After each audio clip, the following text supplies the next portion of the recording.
catching a reflection in the mirror of something standing in the corner of my room, watching me, observing me. Is it my imagination or insanity? A strange hum, a flash of light. I'm overcome, nothing but fright. Otherworldly beings taking me in the night. I'm an extraterrestrial hostage tonight. I wanna run, but I can't move. What do I do? What do I do? Where are they taking me? Where are they taking me? I'm an extraterrestrial hostage tonight. I wanna run, but I can't move. I don't feel real. I wake up in my bed. Was it just in my head? Looking at my hand, there's something there. Inside of me, I'm feeling oh so scared. Confusion and nasty fear. It wasn't just a nightmare.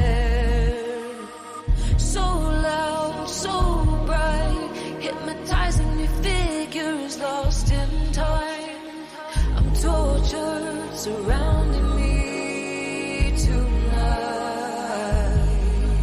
I'm an extraterrestrial hostage tonight. I wanna run, but I can't move. What do I do? What do I do? Where are they taking me? Where are they taking me? I'm an extraterrestrial hostage tonight. I wanna run, but I can't move. I don't feel real. I wake up in my bed. Was it just in my head? Where are they taking me? I'm swelling in me. Where are they taking me? Anxiety rising. Was it just in my head? Paralyzing panic. Was it just in my head? I'm an extraterrestrial hostage tonight. I wanna run, but I can't move. What do I do? What do I do? Where are they taking me? Where are they taking me? I'm an extraterrestrial hostage tonight. I wanna run, but I can't move. I don't feel real. I wake up in my bed. Was it just in my head?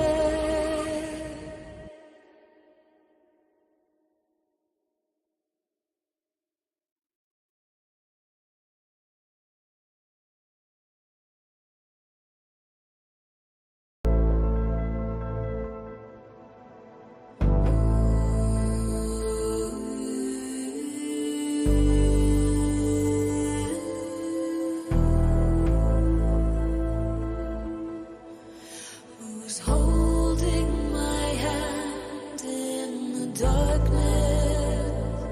Seeing ghosts down the hallway. There's a presence, bedroom shadows, cloaked and haunting me.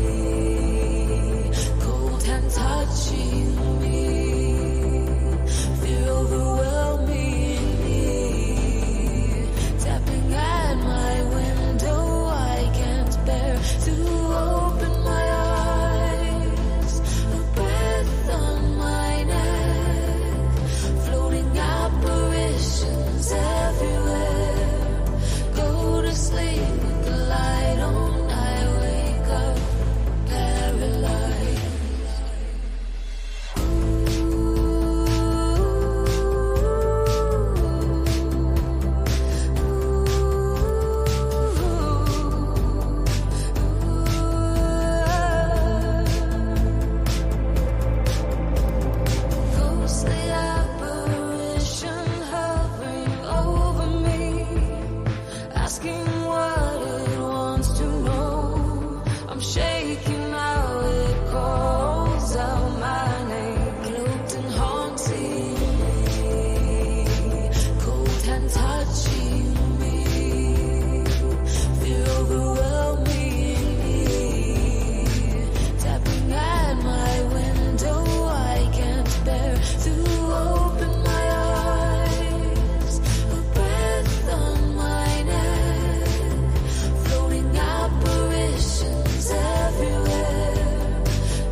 dreaded flag, a vengeful sea.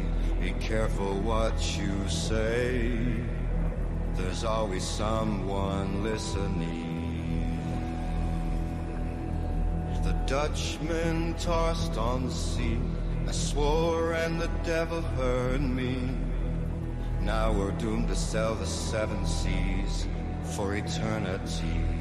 So yo-ho, let the ocean winds blow. The line forever we must tow. We sail through them, cursed and condemned. Yo-ho, let the ocean winds blow.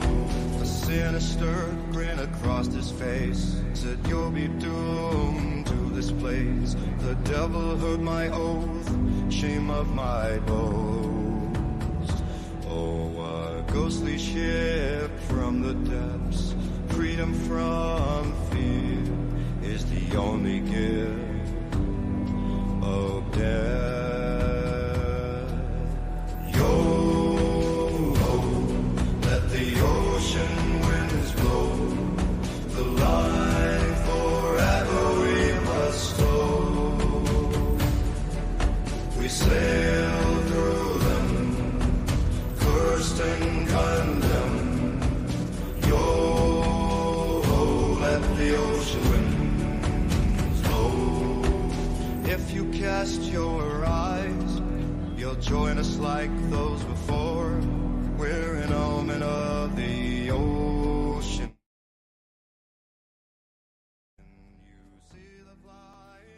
Oh, okay, folks. There we go.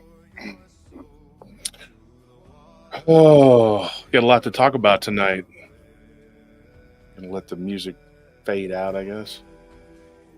Anthony was trying to fade it out, and I accidentally laid on it. So you gotta let me do my job. Well, you don't do it correctly. That's why I was. You messed it up. The one time I do, and I got to hear about it. I'm always correct. Usually, like I'm pretty spot on about everything. But whatever. We'll let the kids eat this time. They want to believe what they want to believe. Okay. What the heck? How's everybody doing tonight on a Saturday night? See if we can get a few hundred people in here. People aren't liking me anymore, according to somebody who shall remain nameless. I don't know who this person is. They just keep emailing me saying people don't like me and that I need to go away. And they say the most horrible thing they can think of, and then they say, and I'm reporting you to the authorities. And I'm like, please do. Please show them the entire conversation. I don't think I would do that if I were you, sir. It's pretty ridiculous. But if you got enough haters, you're doing something right. Because I just posted something on my Facebook, and it was Terrence Howard. I don't know if you guys know who that is. He's an actor. And I'm the first one who will say, I don't put a lot of stock in what somebody from Hollywood says, but this guy was coming out with some stuff, and he was on Rogan's show, and he was saying some things that I think were pretty base. I mean, I think he's got something. And so they clowned him and they made fun of him, and they because they take snippets of things and they say, oh, look at how stupid this person is, blah blah blah. And I bet you 9 out of 10 people don't even know what he was talking about. Like, they have no clue. Like, he said some wild things. I mean, he really did. But I mean, if you know, you know. Most people don't know what Euclidean means, who it is. They don't know what the Cartesian is. They don't know what those words are, what they mean. The Cartesian coordinate system. Like, he was talking about those things. And it's something that I had pondered before, wondering if gravity could possibly be an effect, not really a force. And I had brought that up to a professor, and they're like, that's ridiculous. You know why? Because everything has been the way it's been for a long, long time. I'm going to bring on my co-hosts here. Strange things with Chris James. How strange is it going tonight? Just a worn out, long day.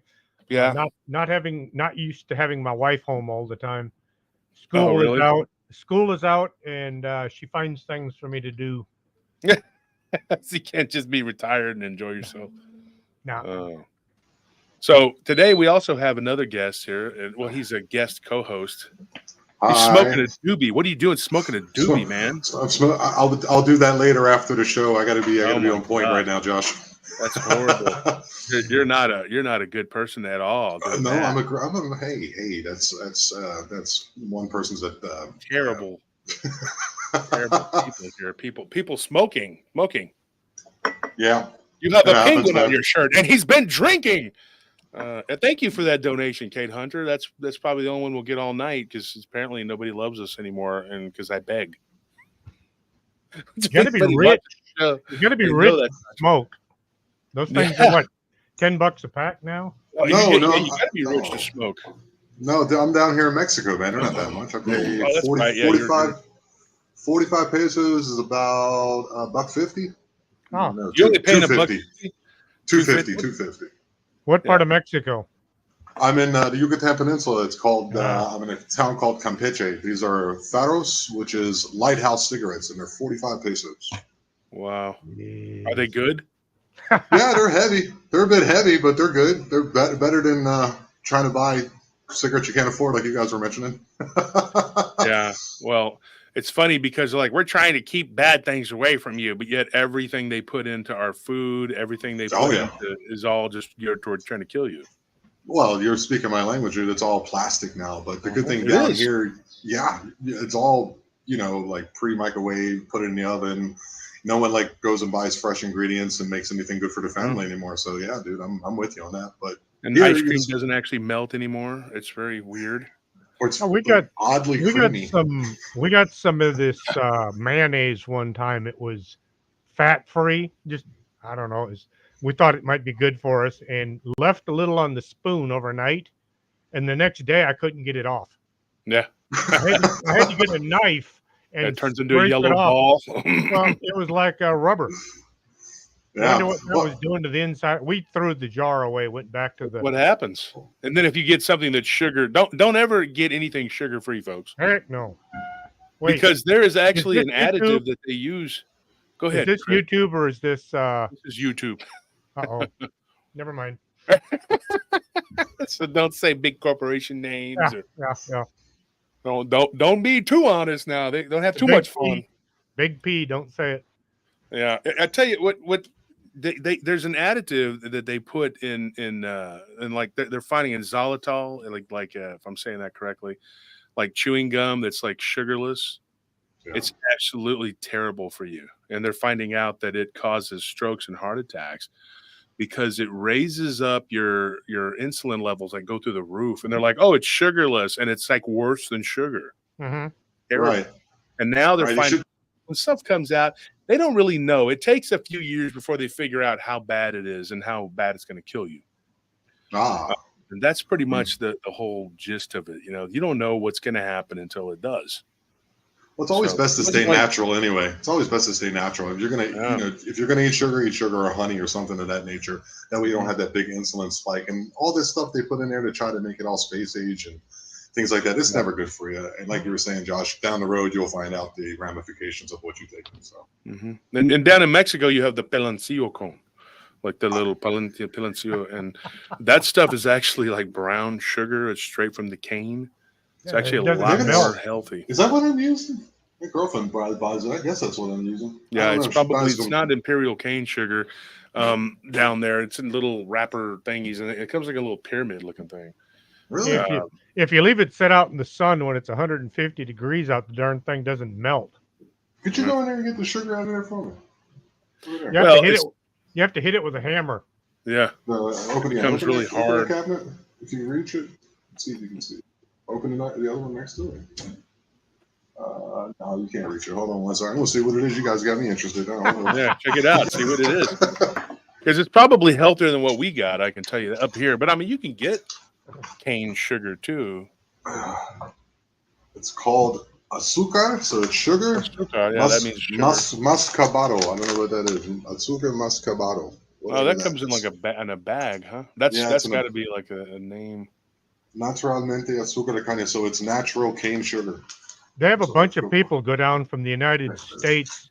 They put them in a room with little hammers and they beat the crap out of those piloncillos so they turn it into powder. Mm-hmm. Wow, is that hearsay or? they pay them. They pay them a few cents an hour, and then they throw them out of the country when they're done. Mm-hmm. That's what I'm working for down here too. The peanuts, man. You know, but it's hard. It's hard down here. You gotta, you know, it's a hard life down here. The people have it pretty rough. Oh wow, Kate says, "Could use all the prayers I can get. My kidney failure is progressing and making me feel crappy." I'm sorry, Kate. That's terrible. We will pray. We will pray for you for sure. Please pray for Kate Hunter. And Kate, you don't need to donate like that. If you honestly, I'm not gonna die if it. You know, I appreciate your enthusiasm, but if you're in a bad state and you need your money, keep it. Mm-hmm. Do what you have to do for yourself. You know. We are doing what we have to do. We're trying to get, man, we just, so they announced on yesterday that we're losing our largest account. It's shutting down for us on Monday. And so got to find jobs for like 6 people. So that's kind of frustrating, but it means that we're going to have more time off. Like we'll actually be able to enjoy a little bit of break, a little bit of respite. I haven't had to run patrol every night for the last 3 nights, even though my business partner's been he had a heart attack. I've been able to rest a little bit, and I had to do so much work because, you know, not to put everybody's business out there, but we had some issues, man. There were some people who They recognized him as their supervisor. He only had a few of them that were like that, some of the old timers there. And I was like, you need to do this. And they're like, I'm older than you. And I'm like, I don't care. Or I've been around longer than you. I don't care. But this one guy, he actually has not been around longer than me, but he keeps saying that. I've been with this guy 17 years. And this guy's like, I've been around longer than you. And I'm like, yeah, you've been on this planet longer than me. But so... and then this other guy, it was like this weird thing. He was my supervisor at another company back in 2000 to 2002 or 3, something like that. And so he believes that he's like still my boss. And, you know, kind of has that mentality, you know. And so he starts telling me kind of how things are going to be. And I'm like, you realize that 70% of this is mine, right? And I don't know why you're telling me these things. Then he just flat out refused to do some of the patrol routes. So I said, okay. So instead of being held hostage, I just said, honey, I have to go and do the route. So I did it myself. And then I told him if he doesn't do the other route that he has, well, that's it. I mean, we're done. I don't care. We're not going to mess around and play around. These people have been spoiled because my business partner is a very, very nice guy. And he's okay at business. Administrating, not so much, I think, because he's too nice. Like, you know, people will owe us money. And he'll walk in there and come back out without getting paid and more responsibility. That's odd. And I'd be like, did you get paid? Well, they're going to pay us. But they want us to take out the trash now and sweep the floor. And I'm like, yeah. Oh, no, because that's not right. You know? So that's what I've been going through and dealing with is at work and trying to deal with this rat's nest. Luckily, his daughter has stepped up and she's really helping, but she has 2 young ones. And when you're on the phone, she's always like dealing with that. And it's hard. So it's been a struggle. Yeah, we are not on Rumble right now this Saturday because we did not. Last Saturday, we did not. They're working on some bugs. I've been in contact with them about some of the issues they have. The app does not work good, and a lot of people use their phone to watch the show. They use it, you know. So that's why we're not on Rumble last week or this week. We're letting them kind of get their kinks worked out, and then we will go back because I don't like the way it's set up. But I do like the freedom of being able to say what I want to say. Right, but it's difficult. Mm-hmm. It's difficult. My speakers were smoking that time you were on Rumble. we did 2 shows on Rumble, and I was so tempted to cuss. I couldn't help it. I was like, I had something to say. Tempted. Yeah. You were cussing. Cussing bad, but it tempts you. It's like saying, "Go ahead, do it," and like, and I was aggravated with a lot of things. I would say about the first 20 minutes of the show was yeah. Which episode? The first time on Rumble. No, the first time, yeah. Yeah. I had a lot to get out. Yeah. It's like that, So on my shirt, if anybody asks, that's Clint Eastwood, yes, and then that's Lee Van Cleef, and then that is Eli Wallach. That is The Good, the Bad, and the Ugly. So that's what that is. So somebody's probably going to ask. And I was just thinking about Metallica, like that song, I Got Something to Say from Garage Days, revisited. Yeah, dude, that was a good album, 97. Yeah, man, that was a good album. What's crazy, though, is that album actually was just a bunch of songs that they redid of other people. Yeah, they used to do, yes, there's a lot of like Diamond Head and old stuff from the 80s that they're like influences before they got big. Yeah, that's what they used to play. When they were making the movie The Good, the Bad, and the Ugly,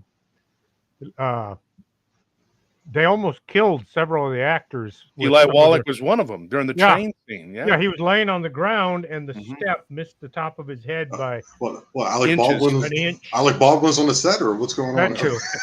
Trying to kill people. But yeah, they almost. You've got an Italian director, you've got American actors, you got a film crew that speaks God knows what.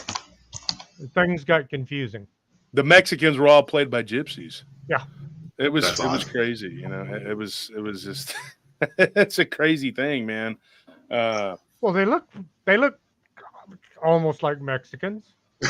They did well. I mean, they did in the show. If they you didn't did, know what but it they meant, were just a little bit darker. It was. Yeah. So Codega's Codex Curiosities, The Outlaw Josie Wells, my favorite Western movie. Mine too. That is my favorite movie too. Absolutely. Too much spitting on that. The Unforgiven. It's more modern. I like The Unforgiven, but it was too modern for me. I like the old spaghetti Western style, but Josie Wells was not. But it was the last time you're going to see a Confederate be the good guy, because of course they have to always be the villain, bad guy, evil, because that's the agenda. Yes, because it gives the illusion that hey, we're doing equality because we're tearing down history. Yeah, that's going to make you equal. No, that's not what makes you equal. Changing the name of military bases, that's insane to me. Like I just learned, like Fort Hood. Changing the names Fort of Hood too. Fort Hood is now something else. I don't even know what it's called. Mm-hmm. Yeah. Oh, Jesus. That's not how this works. You haven't. It's like history, good or bad or indifferent, is history. So like, what's the big deal? I never understand. You got to tell the whole history, the good, the bad, and the ugly. Exactly. That's the truth. That's the freedom of speech. Which is most paramount. Yeah. Ooh. Yeah, the good, the bad. It's so. Let's talk about you for a second here. What you got going on, Tom? Yeah, you. Me. You're from. What is your show called? You have a show. My show is called The Eye of Jupiter, man, and I'm lucky to be on because I just had a power outage, and I literally came on with 9 minutes and 30 seconds into the counter, and I wrote you and I wrote your lady, and I was like, oh, tell them I'm trying, and because we just had our second rain since the dry season ended down here, so yeah. The Eye of Jupiter is a podcast that split off from Codex of Curiosities. We used to be together. Mm-hmm. We were called The Lost Frequency, and we've separated and we split off. And I think that was in February. I thought you guys were good together. So we were great together. It's just there's always some creative differences. Absolutely, it's pretty much what happens. Idealistic differences, different ways of wanting to do things, and it just just didn't work out. But we both see it as a positive experience, and we moved on. And he's doing really well, and I'm doing pretty good myself. So yeah, it's been great. I talked to him pretty regularly. I talked to him earlier today, like he messaged me anyway. So I have a question for you. What do you guys think of what Terrence Howard said? I mean, because I have a couple things I want to talk about. We're going to get. I loved it. I love that. I love the chart of the periodic table and how where you go with octaves. Being a musician myself, where the octaves go from when you have the smaller atomic masses, the way they put it on the blocks, and then you take that and you step it up an octave. It is then something else, and it all connects to one another. I really enjoyed that part of it. That was the part that really grabbed me and made a lot of sense. And the whole Saturn thing that he did too, where he didn't use gravity. He was just able to Didn't use gravity because, and I've pondered this before, and I said it once when I was in school, and I got chastised about it because I dared to speak out and say, look, I don't know if gravity really exists in the way we think it does. And this professor was like, what? Why would you say that? And and he took his powdered wig off and everything. He threw it down. He was like, I can't believe you would say that. And I was like, why are you speaking like you're from Chelsea? Gravity is one of those things that you don't want to think about. You don't want to question. Because what if all of a sudden gravity's like, well, if that's the way you're going to be, I'm going to go somewhere else. Then we're all screwed. Then I guess we're going to fly off the edge of the world. Mm-hmm. Oh, got to go over that ice wall first. The ice wall. But then again, are we round? Are we flat like a pancake? We'll be bumping around against the ceilings of our homes. Exactly. Like Mycroft. I could say this. If you were to look at the Cartesian, examples, and some people are so stupid. This is just to show you. Thank you for that donation, Two Shadows. People, just to show you how really, really stupid people can really be. And I'm not talking about my audience. I got some of the smartest people that follow us. If you're still around, you're smart. We've weeded out most of the dumbasses. We've lost probably a quarter of our audience, and thank God, because they don't keep up. They're just like, hey, I didn't fix that door, but I hit it with a rock. You're like, okay, goodbye. I don't need you. Thank you for that. You beat a hole into it. Now you have a new door. Good job. Yeah. That's what you're dealing with. There's some of this, the retardation we have going on. And so so they're like, you just lost a listener. I'm like, thank goodness, because I don't need the peanut gallery there. I got enough people making up crap about what I say and what I don't say, and then people misinterpreting it. So the Cartesian coordinate system, and whenever Terrence Howard said they want that cross, somebody was like, yeah, see, he's trying to diss on Christianity. And I was like, what? He's talking about the Cartesian coordinate. This, it's an up and down line, whatever. It's Descartes. They don't know who that is. You probably don't, because people don't pay attention. They don't understand. He's one of the Kardashians, right? He's one of the Kardashians. And then Euclid. Let me ask the audience. I don't want you two to answer, but the audience, how many people of you guys can answer quickly and can tell me what the Euclidean system is and who Euclid was? I mean, if you could even get remotely close to it, I'll give you a no prize. Maybe at the end of the show, I'll throw you a prize for real. You can get it. Let's see who can get it. A healer. No, he wasn't. People don't know enough about his life to say that what he was. Two Shadows says, recently read The Smoky God and Admiral Byrd's good reads. Yes. And now go read Edidorpa. Another good one. The Basis for Geometry. Jason Broussard. You answered it pretty quickly too, but phones work quickly. He's probably like, but it doesn't matter. You got it right. It is geometry. He's considered the father of geometry, and Euclid learned from people that were before him, and other people were before him. But it was about 300 BC, and Euclid, he wasn't really a philosopher unless you want to consider him philosophizing about math. That's pretty much. But what Euclid, he did something that was interesting in the way that everything that came after him was kind of based around his theory or theories, and so geometry was kind of his thing. And so we all, what happens is, let me explain it to you like this in pop culture terms, right? I was thinking about this the other day. You have like a television show, okay? And I had one in mind, but I can't remember what it was and don't care. But there was a TV show, and then it spun off another TV show, and then another show, and then it went on and on and on. And everything after that was based around, really and truly, it all just began with that, and it was based around that. And so I started thinking how much of our culture is really based upon just somebody's idea that catches on, and then everybody just kind of follows suit, and then it just becomes what it is. And then nobody really knows where it originally originated from, where it came from, or how it started. And I think that happens a lot in academia. I'm sorry, Josh. I think that happens a lot in academia. People, they have their doctrines, they have their books out. Especially like the one that opened my eyes was like Egyptology, where you're just like, there's some things in there that maybe you shouldn't know. and it's because they have a lot of money invested in it. And of course, then lies get built upon lies, and or misinformation. And the next thing you know, everything is then incorrect because a lot of egos are involved. Mm-hmm. And then you dare not speak out because we've all agreed upon a certain theory, which is borderline lie, and we all just kind of agree upon it. So that's what happens, you know. And then everybody just kind of goes along with, you know, with whatever. That's what's happened with us as a society, as a whole, as a world, as a people, as everything.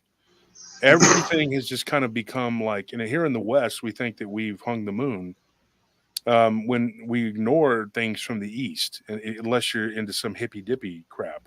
And people are, you know, they're like, yeah, this is how it is because we've been told that this is how it is by our textbooks that we were given to believe in. Yeah. And I can tell you right now, there's a lot more out there than what we could possibly understand. Some of the time when people are abducted and when alien abduction takes place, they will be taught things by these higher beings, and they'll come back with knowledge, you know, like Pythagorean knowledge and like what we're talking Euclidean knowledge that they didn't have before. Like Because George it's Van something that's Tassel. do what? George Van Tassel. He had that Uh-huh. that dome he was building. The thing's made no screws, no nails, and it was supposed Wow. to make your physical body heal. And then he goes and commits suicide. What was it? No, did he commit suicide or was it the other guy? But he died mysteriously for no apparent reason. And That is- then they cremated his body before telling his wife that he was dead. And it's like, That's oh a yeah. little bit And then somebody broke into his office and stole all of his notes, but there's nothing to see here. That's the same thing But that happened to Tesla. Tesla. Yeah, I yeah, mean, the 3, 6, and 9, and all his notes, and like everything just got taken away. And you know, and a lot of people under the influences of psychedelics, you know, whether it be dimethyltryptamine or LSD or things of that nature, will come back with information they don't even know what to do with because it's unexplainable. You can also see it too. Sometimes when you're tripping, as they call it, tripping, you'll see the geometric patterns. The honeycomb pattern is very Yeah. prevalent, you know, and what that is you're seeing the matrix. And this is what Terrence Howard is saying is basically that you can design a planet without having any kind of real. I mean, just they're doing it in Princeton. And when he was talking about the platonic, not matter, platonic. Principles. Yeah, not the principle. Well, the principles too, but the platonic. I'm sitting there getting confused because somebody was trying to make a joke out of it, and they were calling it platonic matter, but it's not. It's platonic solids. Oh, okay, yeah. So Plato did not have a microscope. Obviously, he did not. But amazingly, he had the knowledge, which I'm sure he got from Socrates or Socrates, as we call him, which was passed down to him, but somebody who was passed down to him and passed down from a previous age.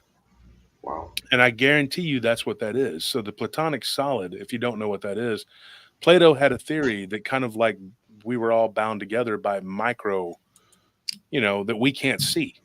And it was way ahead of its time, and people thought he was crazy, just like, you know, the guy that said, hey, we need to wash our hands. Samuel, what the heck was his name? Now I can't remember. Edelweiss or something like that. But anyway, No. he said, hey. Edelweiss. Hedelweiss, yeah. So he says we should wash our hands, and they're like, this is insane. There are no such thing. Go straight from an autopsy to a delivery. Yeah. And wonder why the kid dies. And Yeah, the mother. and eating a sandwich while they're doing an autopsy. I think a lot of this stuff can be explained if you kind of buy into Graham Hancock's idea of a lost, you know, like a lost history kind of thing, where maybe Quetzalcoatl or people listening with the bags, if you see it, you know, all over, because I've been, you know, to a pyramid site out here, and I'm in the Mayan part of Mexico, and I think a lot of that could be explained, like, you know, like some bits and pieces from the past. Maybe there were microscopes back in, you know, thousands upon thousands of years. A big catastrophic thing happened, like the, you know, in the Younger Dryas with the impacts of the comet that hit, and then we just kind of got wiped out and had to go back to as hunter gatherers again. and then but somewhere there's some type of like Dead Sea Scroll type information that got passed along, and maybe that got passed through word of mouth, and maybe that information can be then understood without a microscope. Yeah. Very interesting, because when you look at the pyramids in particular, they come in a couple different shapes, but they're all over the world. The pyramid is very, very prominent. And I wonder, what the ancients, they inherited something. Now, Graham Hancock is trying to be conservative and saying, 28,000 to 30,000 years, because that's conservative to me. That's outlandish to modern academia. But every time somebody comes up with something different, they're like, they're all, they have all this indignation, But I think Graham is what he's doing is he's trying to be nice about it. But the truth is the truth. And I don't think that he really needs, their approval, because, there used to be a time when television mattered, producers mattered, and everybody had their opinion, but nobody could really voice it. And so there are people who need to go, just get out of the way. Whether it's, I'm being honest, academia is full of them. Psychology is full of them. You've had your time. You've been in the way, anybody who still believes Freud. Come on. And everybody was like, well, Carl Jung was just angry with, whatever. No, he saw him for what he was and said he was a sick pervert. He was pretty much doped to the gills most of the time. Yeah, he was doped up to the gills, and it was time to go, get out of the way. And I think he had a thing for his mother. That's the everything was an Oedipus complex. Everything was. Yeah, well, if you look at this pyramid, you love your mother. In a different way than you should love. Especially if there's two next to one another. It's just like everything was like some sort of weird Oedipus. But, when you stop and you look at these people, these gatekeepers, as they call themselves so deliciously, and you're like, yeah, okay, you're stopping everybody from learning is what you're doing, because you're part of the retardation. They have this, you know what it is. Really. I love that word, Josh. Just so you know, I'm so glad it's back in the lexicon of being modern... what it is. Because there's people that have it that they're not special needs children. I'm not talking about different. Those are special needs children. I'm talking about people who are literally going in a retarded way. They're going backwards. It's. Maybe we need to come up with a new name for them. Something a little more like politically correct. Well, I was thinking more like descriptive. We're going to be best friends, dude. We're going to be best friends, Josh. Oh, I'm not into politically correct. Yeah, me neither. That's why I call it the retardation. I feel like they have retarded in a way, like going backwards. You know what I mean? Because like I was walking the other day with a fire inspector during a fire watch, and I had a guard, and I was like, and he said, "This is flame retardant." And I said, "Oh, don't use that word." And we all laughed. And he's like, "When did that become a bad word?" I said, "I don't know. I don't know." It's a bad word now, and they've taken normal everyday things and turned them into some sort of sick thing that you. Well, that's how they do it, though. They take because words are magic. Language is magic, dude. And what they do is they take a concept like toxic male masculinity, and they take that and then they spin that into something that they want it to be, to therefore make you less powerful as a being yourself. And that's the whole thing. It's all like sorcery. You know what I mean? There's a lot of that. It's new speak from 1984. There you go. I keep telling people, if you haven't read 1984 yet, it's not a science fiction book. No. It's not a fantasy book. It's a spoiler alert. Not Absolutely. anymore. When I read it a couple of years ago, 50 years ago, this will never happen. And I read it about 30 years ago. So yeah, there you go. I mean, I was a young man when I read that. I was like 18. I was 15. Yeah, I was 18, and my dad said, "Have you read all these other books? Read this." And then, but he was at that time he was in the Union, and he was a what do you call it? Longshoreman. Union steward. Electrical IBEW. Yeah, he was the head of the union at Alcoa for the power plant part, and he was very like to me like all about the working man, whatever. And I was all about the working man until I owned my own business. And I was like, ha ha ha ha, yeah, great, yeah, the working man has really done wonders for us. And then they wonder why people want to use people from other countries. I don't really have a lot of that, but I know why people do. Wouldn't you say, Josh, that the working man from the past is different from the working man nowadays? Because I think most people nowadays want to just sit down and play video games and, involve themselves in carnal desires, 20-year-old will get in a debate with you about what they should start out at. And they'll start negotiating with you. They're like, is this your first job? Yes, but I have worked for my parents off and on since I was 12. Or they got a degree in camel grooming. Yeah. Easter egg painting is my specialty. I got to go to that college.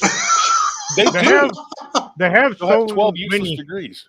They have so many people. Yeah, they go to college, they get a degree in gender studies or ridiculous sunset ology. Yeah, extotology, sunsettingology. You know what show gets up me, at a job and nobody will hire them. I'm going to put that on the shirt. Camel grooming. It's great. Kayaking stoners trying to tell you what to do. And this one guy, like he literally, this is what he told me and Anthony. He says, "Hey, I can't work Sunday." And I go, "What's going on?" He's like, "I got to go kayaking that day." I said, "Yeah, you were scheduled on the beginning of the week, and so you can't just call me on Thursday and say, hey, or it was Friday, I guess, Friday morning. I got to go kayaking on Sunday. It's very important to me. I need it, man, or I'll just stress out." And I said, "Wow, why?" He's like, "I've worked like 35 hours this week. If I don't do this, I'll go crazy, man. I might hurt someone." This guy's like, "Are you going to hurt somebody, really?" It doesn't work for me anymore. But I was like, well, I guess you could if you picked up a weapon, if your arms were strong enough to hold it. His arms were like, yeah, the inflatable arm flailing tube man. And I was like, I said, dude, and Anthony couldn't help it. We just were like, really, dude? We just started like, go. It just see that right there? Argument. See where my skin is messed up? It's from welding. That's from welding without a proper shirt on. Well, you're a toxic man. Yeah, you're a toxic ass dude. I mean, you guys got to stop with the toxic. Look at this guy next to us. He's got an American flag on his shirt with the green kind of army looking, kind of offensive masculinity thing going on there.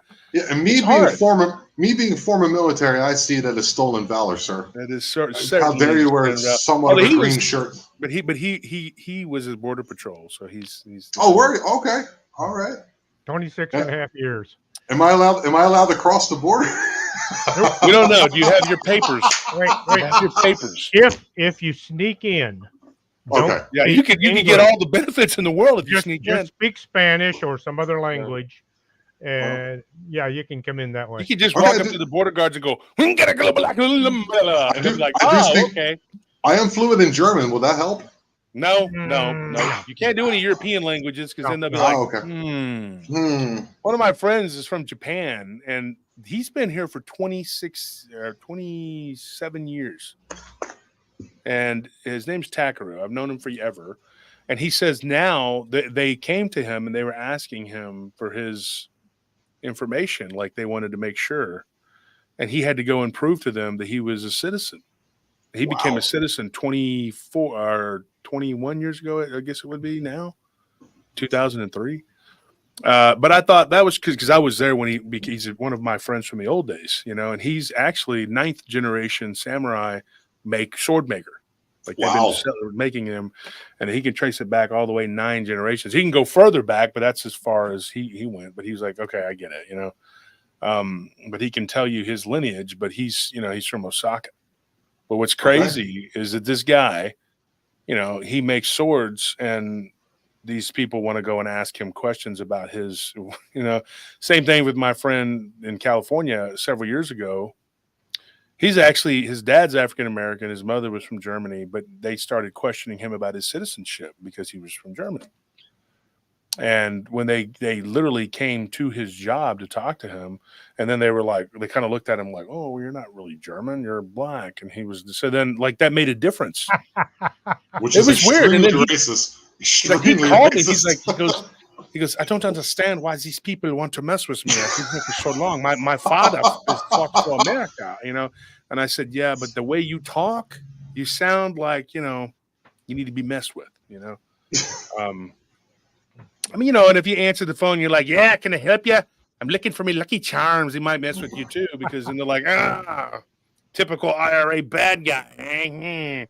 So they have their villains, you know. There's certain people they don't want here. You can just say that, you know, that you know they're not going to want you here. And it seems like to me, the smarter you are, the less they want you here. Mm-hmm. I'll be real. Wow. I'll be real honest. Yeah, That's interesting. there was a woman I dated years ago. And she was from Mexico City, and she spoke 4 languages, and she was a translator, and she had a degree. She had a business, a thriving business. Her children were all very educated, and they made them jump through hoop after hoop after hoop like they were jump roping. And I told her, if you leave and go back and then cross across the border and do it illegally, they'll give you everything. And she said, this system is so messed up. I couldn't believe it. And That's then she was called to the grocery store. Our local store is HEB, and they a woman had lost her children.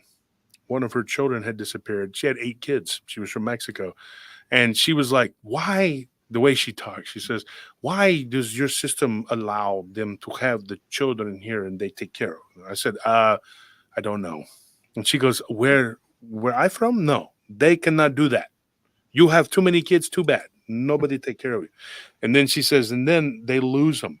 And she goes, and then the police are there going, okay. And then they call a worker from the county, and the county worker comes and says, okay, just count 1, 2, 3, 4, 5. You know, what is this, dude? Okay, you know, this is ridiculous, dude. All right. And then if you go to the emergency room, you will see that our hospitals are being overtaxed, overburdened by people who are not from here, because they use that as their clinic. Mm-hmm. And then they don't pay the bill. And then the American taxpayer gets reamed and told to pay it. Yeah, I haven't been So in the States system since... is completely broken. It's completely backwards, and we could talk about it all day. I've been there for 9 years. I've been in the States for 9 years, and I haven't lived there since 2002. So I don't know. Does Rye live close to you, Rye Voss? Yeah, he's maybe 10 minutes away from me. Oh, okay. Yeah. Okay, yeah, because I didn't know what you guys' situation was. So when did Rye show up there? I showed up after Rye, actually. Rye's been here off and on for quite a while. Well, that's what I was wondering. Yeah, like, yeah. When did he show up? I don't know exactly. I can't speak for him, but I think I don't know, maybe 5 to 7 years ago. I don't know. You'd have to ask him. I got here late 2021. I was trying to get to the States. That's the problem, to try to legally get in the States, because my ex-wife at the time, now, excuse me, we were trying to get, because of a certain thing that was happening in the world that I wouldn't allow them to do to me. We were trying to get to the States, but we had our paperwork in for like a year and nothing was happening. She's half German, half Mexican, and she was like, "Well, hey, we can go to Mexico." I was like, "Well, they're open, so we can go." So we flew out because we thought we seen the walls closing in, and that's why we came down here. You were in Canada? No, I was in Germany. Oh, you were in Germany, yeah. Yeah, I lived 20 years. Yeah, it's really, I mean, you know, the whole world is being walled. You know, we're being herded in, you know, and the only thing we have is knowledge. And I tell people that. So when somebody comes out like what Terrence did, Terrence Howard, and says, this is the way that the world is, and they're like, no, it's not. But it is something that I pondered before. And he was talking about waves and vibration. Everything is waves and vibration. You know, if you go down low enough on the molecular scale, there's nothing there. True. And you're like, shocker, there's nothing there. So, you know, Platonic, you know, matter, or I keep saying matter, Platonic solids being what they are. Plato was right about a lot of things, man. I mean, when you go back and that's why I fully believe in Atlantis and the Atlantean theory. Oh yeah. So I'm going to tell you a story. Here's one that I'm going to start. We got 300 people in the chat, Wow. There was a lady who we interviewed her. Her name was Gladys, and she came forward. She is now in her mid 70s, but you wouldn't know it by talking to her. When she was on the phone with us, she sounded like a 50-year-old person, maybe like my age.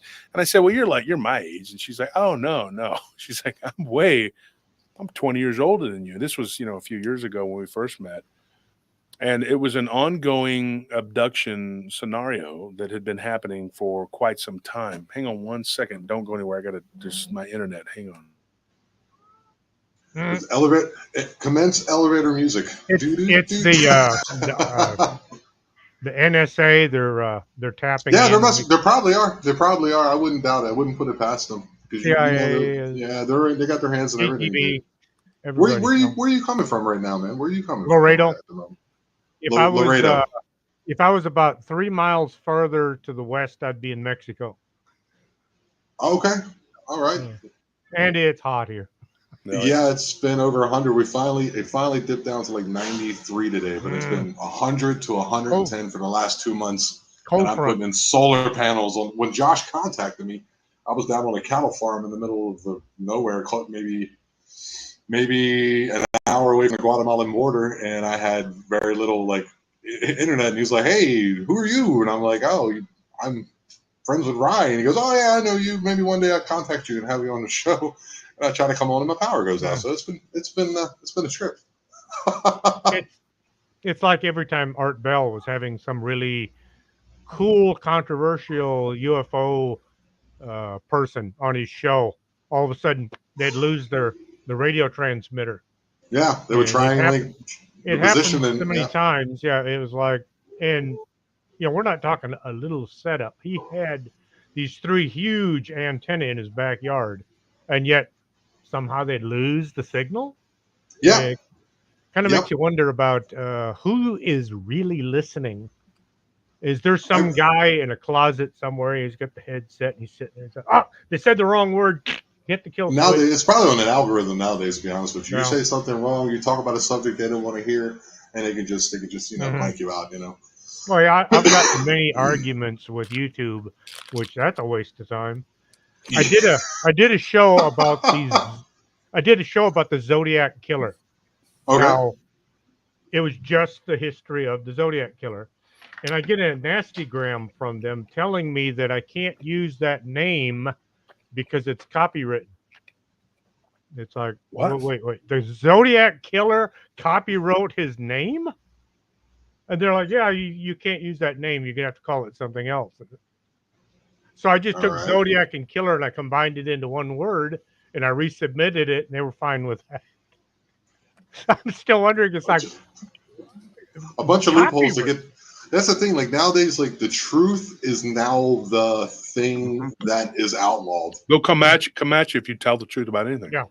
Yeah. I mean, look at what happened to Alex Jones. What is he with $45 trillion now? Some insane thing that he'll never be able to pay back, to set an example to people like us so that we don't come on here and talk about things that he might have. And, being on YouTube, you can't talk about anything. I got a Rumble channel too, and I got some things I'm going to say.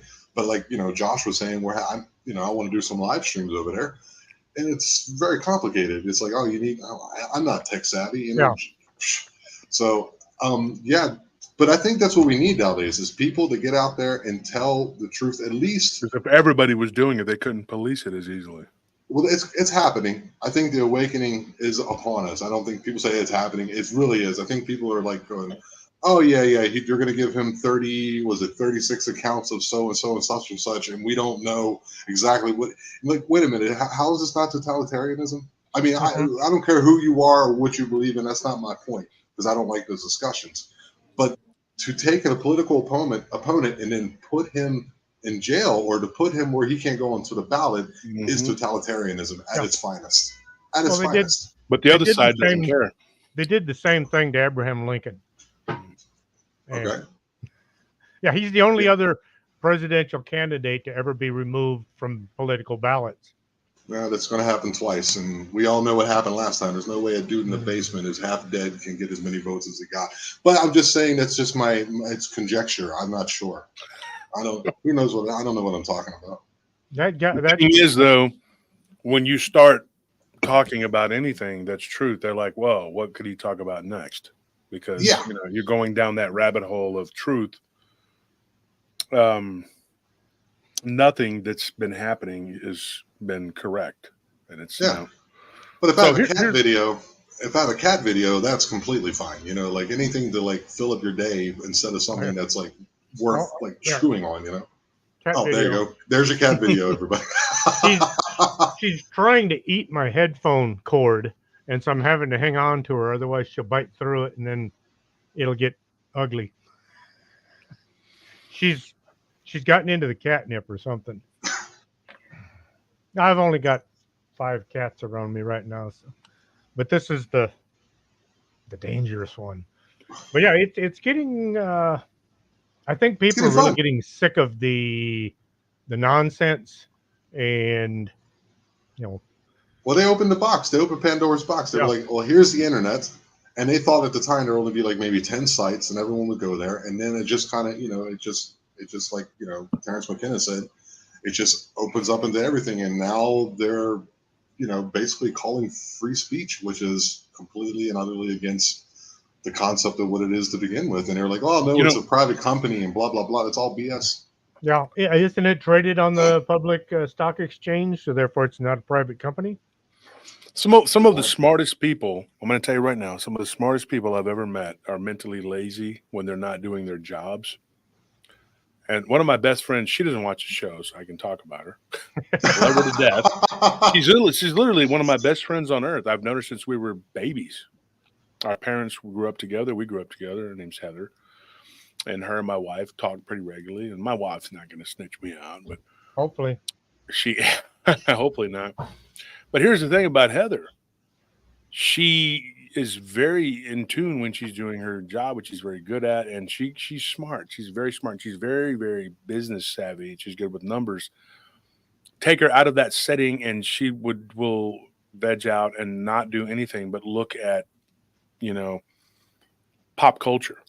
And she'll keep up with that. And that's the sad thing. And she's mentally lazy. And I tell her, I was like, you're mentally lazy. You don't want to learn about, it's too much to deal with.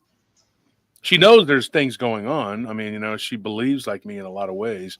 I think it's doesn't want to take the time.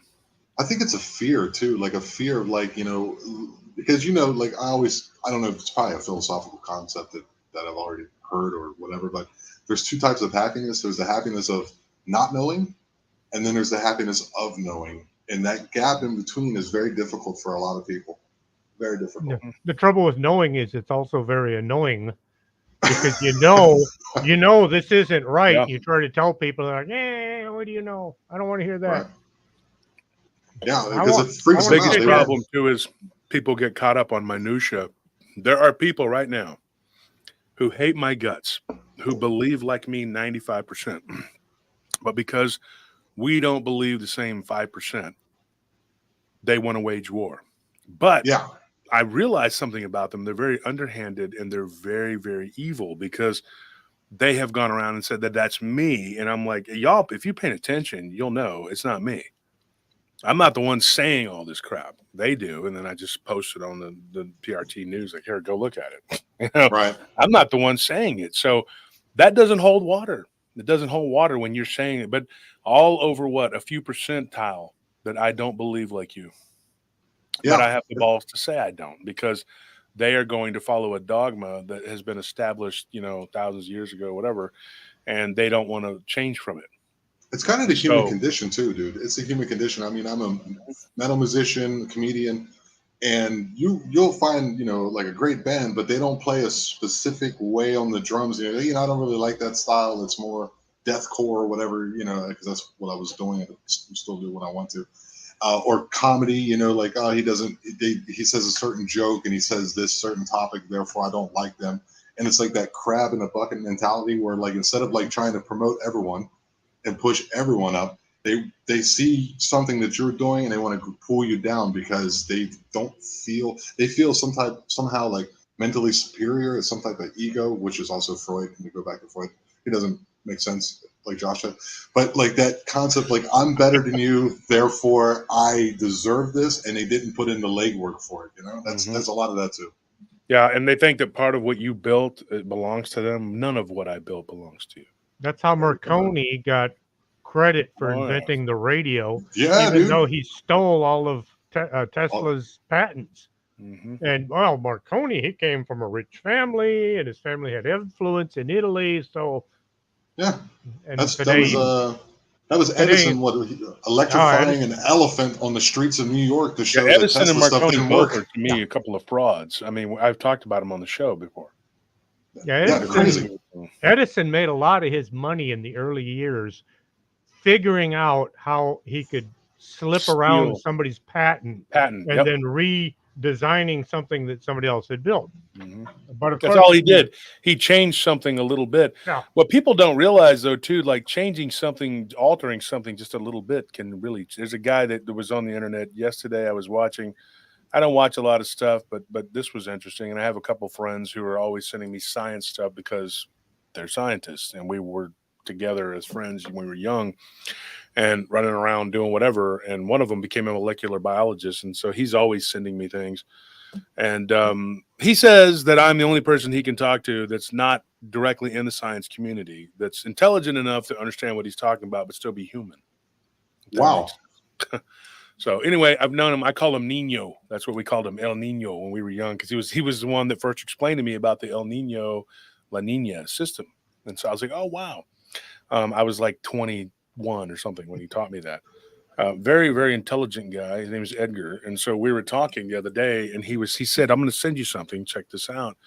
So he sends me this guy talking about it really goes deep. It's a molecular biologist type thing, but it was just like explaining the whole world of illusion that we live in and what it really is and the basis of reality. It's now being explained scientifically, and all these people that cling to this scientific whatever. And he says you can change something very easily. He's talking about how water is not actually good for you, which is sounds so bizarre because everybody's like, huh?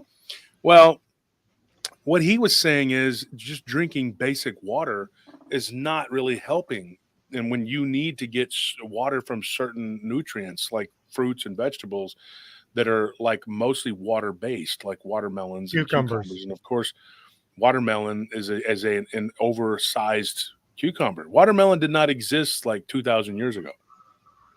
And when this guy was talking, like I went back to his live chat, whatever, and it was on Rumble, and I can't remember his name.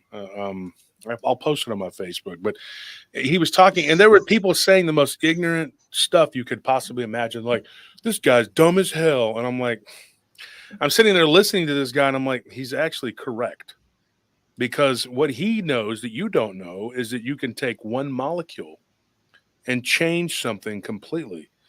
Eating gelled water, which sounds insane, but that is the way that we are going to do things for the astronauts in space. They've been doing that for a long time. And people if that's real. I mean, if space is it's real. I don't know. If you go high enough up into the atmosphere, though, you know if it's real. Well, you're right. You're right about that. If it's real, but that's the truth, you know. And if you take margarine and you change one molecule, you get PVC pipe. Wow. Yeah, that's right. That's crazy, right? Yeah, I made the statement on the show, and people were talking mad trash because I said alchemy's real. Yeah. I said alchemy is real. And they're like, no, it's not. You're stupid. I remember reading about stupid alchemy, stupid. That's a cartoon. You know, people are dumb. And you never underestimate just how dumb they are. I've figured out that there is no level of stupidity that they will go to. Every time I think that we've hit the bottom of the barrel, the crab barrel, as you call it, Tom. I was trying to think. I'm sorry, John. I was trying to think who that impression was you were doing. That's Stan's sister from South Park. Okay, it took me a minute. I've heard that. Yeah. I've heard that before. She's like, Kurt, shut up, Stan. she's got the retainer. The braces, yeah. Yeah, Kate, shut up. Took me No, a but minute. it's like it's also somebody that just just got the retardation, So, but these people, they were saying the most ridiculous things, and I said alchemy is a real thing, and so all these people were talking mad trash, and one of these other idiots plastered it everywhere and says, "This guy's so dumb, he believes in alchemy that you can create gold." And so I asked these people, I said, do you I was on another show, this was years ago, and I said, have you ever looked at the elemental table? Not one of these damn people, these smart people, even knew what the hell I was talking about. They like to talk smart and say words like actually, basically. They don't know shit about what they're talking about. And then they like to call high blood pressure hypertension because it sounds more, whatever, like highfalutin. They're like, you have hypertension. I'm like, I'm having it because of you right now. Okay, you're pissing me off. And I said, let's just talk brass tacks here. I said, there was an experiment by a Japanese scientist, and he actually showed that you could create gold because what is right next to gold on the elemental table is mercury. So they use mercury, also known as quicksilver, and through a lot of scientific process that I'm not going to get into, and I don't totally, I'm not going to pretend to understand, they compressed it into gold. But it took so much energy to do it that you would not be able to create gold and make it be profitable. It would be ridiculous, and you would lose a lot of money. The process costs twice as much as what gold is worth. Mm-hmm. So it's not worth it. But think about it, though. An advanced civilization who came from somewhere else, who needed it and was desperate enough, if they put their 12 strands of DNA together, minds, and they said, look, all right, get this done, then they could do it. Because they wanted to put it into their atmosphere. Yes, I'm with you, dude. And so they could have created that because mercury was the second most prized possession behind gold. If you go to the Second Han Dynasty, in particular, the first and second, both, but most of the emperors were buried with like pools of quicksilver because it was highly prized. And when I was talking to one of these people from this werewolf vampire cult thing they had, I refer back to that because they talked about these mirrors made of quicksilver that they walk through. And then on the other side, one of the people were telling them that there was like this whole realm that was basically gold. And the mirror looked like quicksilver gold. But it was like you knew that's what that was because there's only one thing that looks like gold, and that's gold. Now, you can make other alloys. You can make brass, bronze, but that's not gold. You know what I mean? Right. It's only one, and that's gold. Now, everything else, platinum, silver, they all look the same. You know what I mean? They all have that same color, chrome, whatever. But when you add, like even gold, you can turn it into white gold, But there's really only one yellow gold, and that's something that is like really, really highly prized, and I believe that it's prized throughout the universe. Such an odd thing that we just love that particular thing for some reason. Like back before, the banking system made it where what do they call it, fractional whatever. It used to be all on a gold standard, and then we dug it out of the ground. It's rare, and for some reason, that is the thing. That is the metric. That is the yardstick in which we use to value everything else. It's such a strange thing. Yeah, the fiat that's currency, weight in gold. The fiat currency came about because Richard Nixon didn't have enough gold to keep fighting the war in Vietnam, and he figured out, because all that gold in Fort Knox isn't there. But he figured it out that it wasn't there.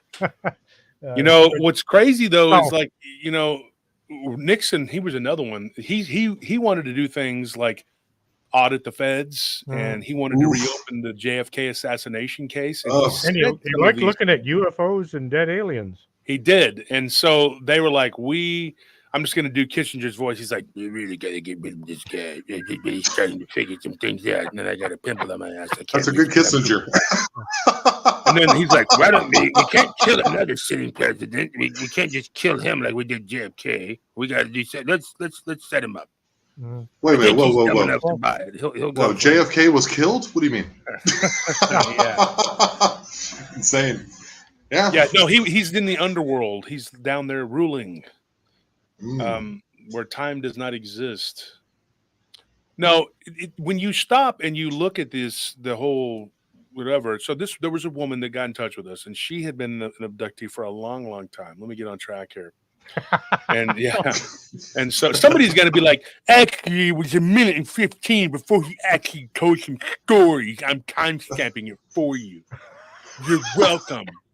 Stan's sister Children. strikes again. Like, why are you such a bitch? Shelly is her name. Shelly.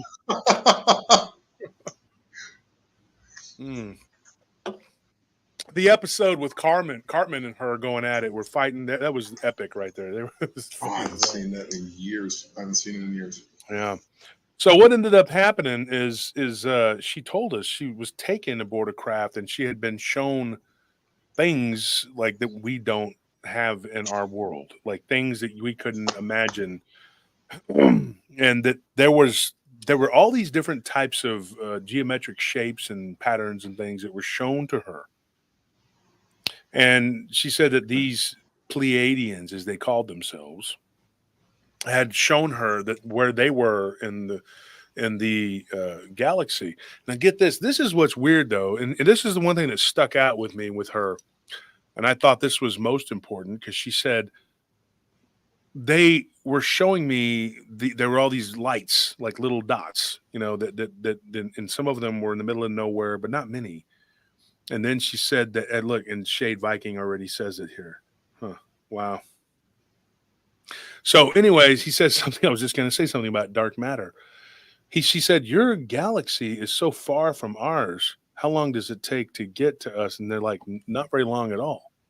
We walk through a Stargate. It's just a walk. And she's like, well, what is all this darkness in between? And they said that there's no way. She said that they told her you couldn't fly through there even if you wanted to, because that's not empty space.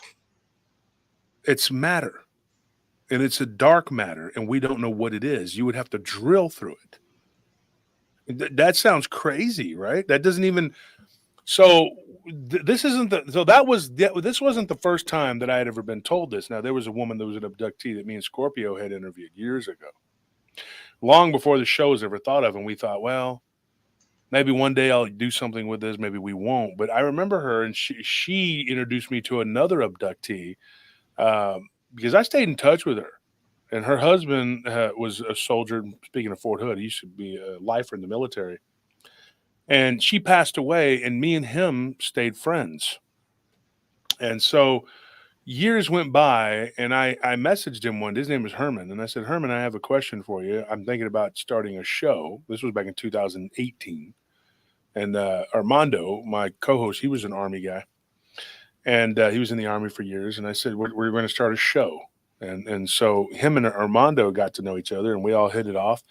And he started sending me all of her files, about 148 pages worth of notes, things, and I've poured through them. Lost some of it in the moves that I've done, and I still have a little bit of it left.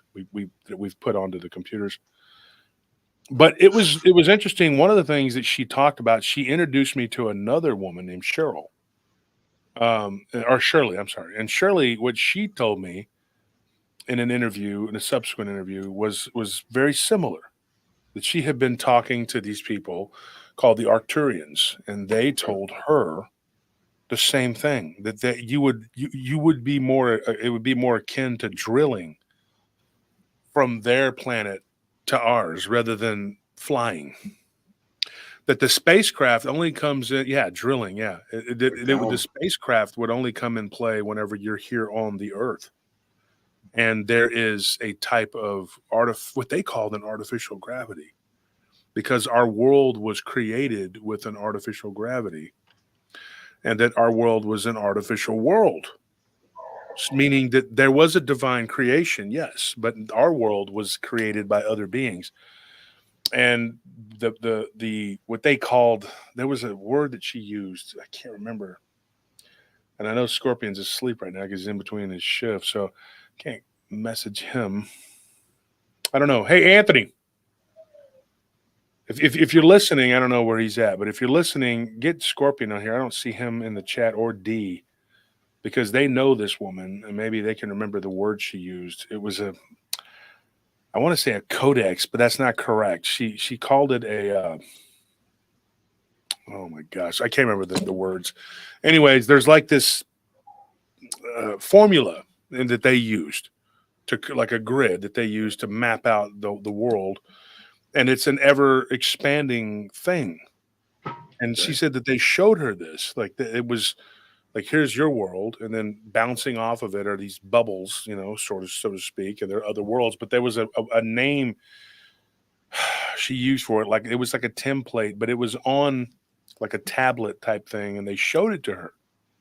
The tablet, though, was not even real. Like they just kind of thought it into existence. Like they would just go like this, and this blue thing would show up. And I've heard of this, and then they start moving things around, like you see people doing it in sci-fi, but it's a real thing, and it's based in their brain. Like they just, and it comes out of their eye, and it kind of projects, and then they touch it. And it's really all it is just an agreed upon illusion. I don't know. Dick Richard says, why do they tell everyone they abduct a different story? I'll tell you exactly why I think that is, because they're being abducted by different people. And I think that a lot of them do say the same things. I mean, I've heard some of the same stories over and over again. I think it depends on who's telling it too, because everybody has a damn narrative that they want to push, an agenda. So what they do is they're like, I'm investigating this. Bullshit. What you're investigating is whatever you want to cherry pick with your little pompous ass. That's what you're investigating. That's what you're researching. Bullshit. You know, tell the whole story. I've been saying that to this community, which is ghosts, UFOs, paranormal, dogman, Bigfoot, whatever the hell it is, this mishmash of a community. Tell the whole story. Have some balls. Stand up to the truth, and stand up with the truth instead of like always going with the narrative, because you'll pack a chat room better with the bullshit. You will. I'd have 500 people in here right now if I hadn't said anything ever about any of this. There would be 500, 600 people in here to listen to stories. Also, whenever these people do get abducted, if they all come out with the same story, then people are going to be going like, maybe there's something to this. But by having each one come out with a different plot, it makes everybody looks like they're all insane. Couldn't it also be like their memories are just like some of it gets maybe erased, or like it gets lost in time, or could that also be a possibility? Mm-hmm. Yeah, I mean, it's not all the same, and it's not all different. That's the thing. But Dick Richards has been a part of the show for a long time, and Dick, you always come up with some pretty interesting. He's had some interesting encounters. A lot of people have, but you get these stories, these encounters. A lot of people don't know what they're dealing with, when they get them, and they'll have the person come on and they'll tell it, and they'll sit there going the whole show, and then they won't ask jack crap about what really needs to be asked. Yeah. Because if you don't challenge the witness, and I don't mean confrontationally, I mean challenge them to remember to ask questions, and get down to the nitty-gritty, and don't just take that one experience. Find out, because I would never have met Shirley if I had not talked to this other woman, and so her husband had reminded me that she may have sent part of those papers to her. And sure enough, she did. That's how I got the other 62 papers or whatever it was. And I read over it, and a lot of it was just notes from each abduction that she had experienced. She had been writing it down. And what I got was a fraction of what had been happening to her, And it was so weird when I started talking to this other woman, we all kind of started talking to her, and she was telling us all these different scenarios that she had gone through, and she was dealing with the same beings were abducting her, but they were doing at the behest of a different species. Okay. And they subcontracting. Yeah, because they're robotic, mercenary, biological robots, what they are. So what ended up happening? They met in Seattle at a convention, and they started talking about their experiences, and one thing led to another, and they realized they lived not far from each other, about 120 miles from each other, and they became friends, and that was it. And when she was writing a book about it, they took her notes, and then they scrambled her brain, like in a way, like they emptied her brain like you would empty your pockets. You know what I mean? Like she couldn't remember anything. None of it was flowing Yeah. correctly. All they did was just change the flow of her time. Like they jumbled it up. So her notes were almost impossible to follow. And I was like, I kept calling her and saying, "What is this? I'm not." And she said, "Look, I was halfway through a book, and they took it, and they said that information is not going to be let out, but eventually," she's like, "it will be." She said that, and they know that, but they didn't want it to come out ahead of time. They try to Mhm. forestall it because these people, they play by their own rules. And I say people because they are really just people. They can interbreed with us. But they're evil. I mean, they have their own agenda, and evil relative term. But what I mean by evil, I'm not saying that they are the devil, but they have an agenda that doesn't involve us being anything good happening to us. So They some don't would call have them. our best interests at heart. That's right. They do not have our best interest. They don't care. They want what they want, and that's it. And these beings, when you were talking about Tesla earlier, when the 369, there is a formula, a literal formula that can be used to map out every single thing in nature. There's So literally a number that comes up. do, Phi. do you think these? Sorry, Joe. Do you think that these beings have our political power like under their thumb? I don't think they care who's in charge. I think they Hmm. look at us as like, well, that's who's running the zoo. They don't give a crap as long as they do whatever. I mean, because you Um, see what they're doing, you would think that because when it comes down to the end, a lot of this stuff, it's like good versus evil, and we mhm. know that it's evil. So why would they be doing it? You think it's just like I want more money, I want more power, or are they under the influence of That's a these? good question, and that's one thing I wanted to explore. And thank you for bringing that up, Tom, because the people in charge are going to they're pandering to whoever is going to give them the best deal. And it's a sucker's deal because our lifespans compared to theirs is like a gnat. It's like a nanosecond. And so a little extra time and you run around being evil, and then you pay for it with a long, long, long time. Wow. Really stupid. It's like using a credit card and you pay $15 and then you pay 50%, interest or something, 75% interest credit card. It's a stupid sucker's deal. And so they like to play in pomp and ceremony, themselves, ceremony, whatever, like they Yeah. are, the shit. But the truth is they're ignorant. They're stupid. And you're going to get played, or you are being Oh, played, and you're walking around like you're the cock of the walk. But the truth is the truth. You're going down.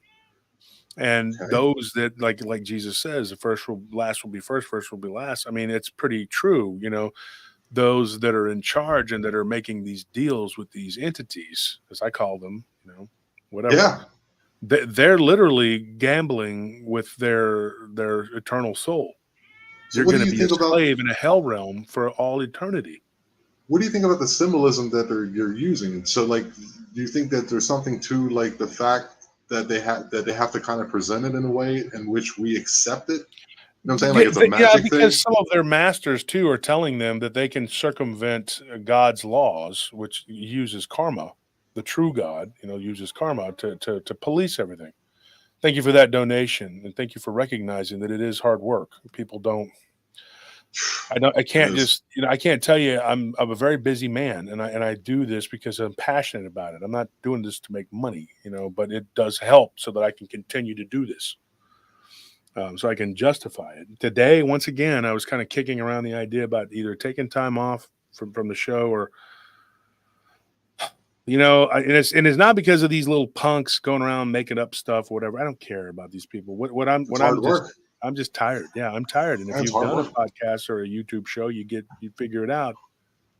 You know, you have to, but like last night, you know, people were complaining, oh, there wasn't enough paranormal, whatever. But it was my time to unwind with my friends on there and just, you know, and same thing with you guys. I'm enjoying this conversation. I'm enjoying the talk, I ditto. but it needs to be said, you know, and there's things that need to be said. And whenever someone like Terrence Howard comes out and says something like what he said, I'm thinking like, thank God, because I'm not the only one that's thinking these crazy things.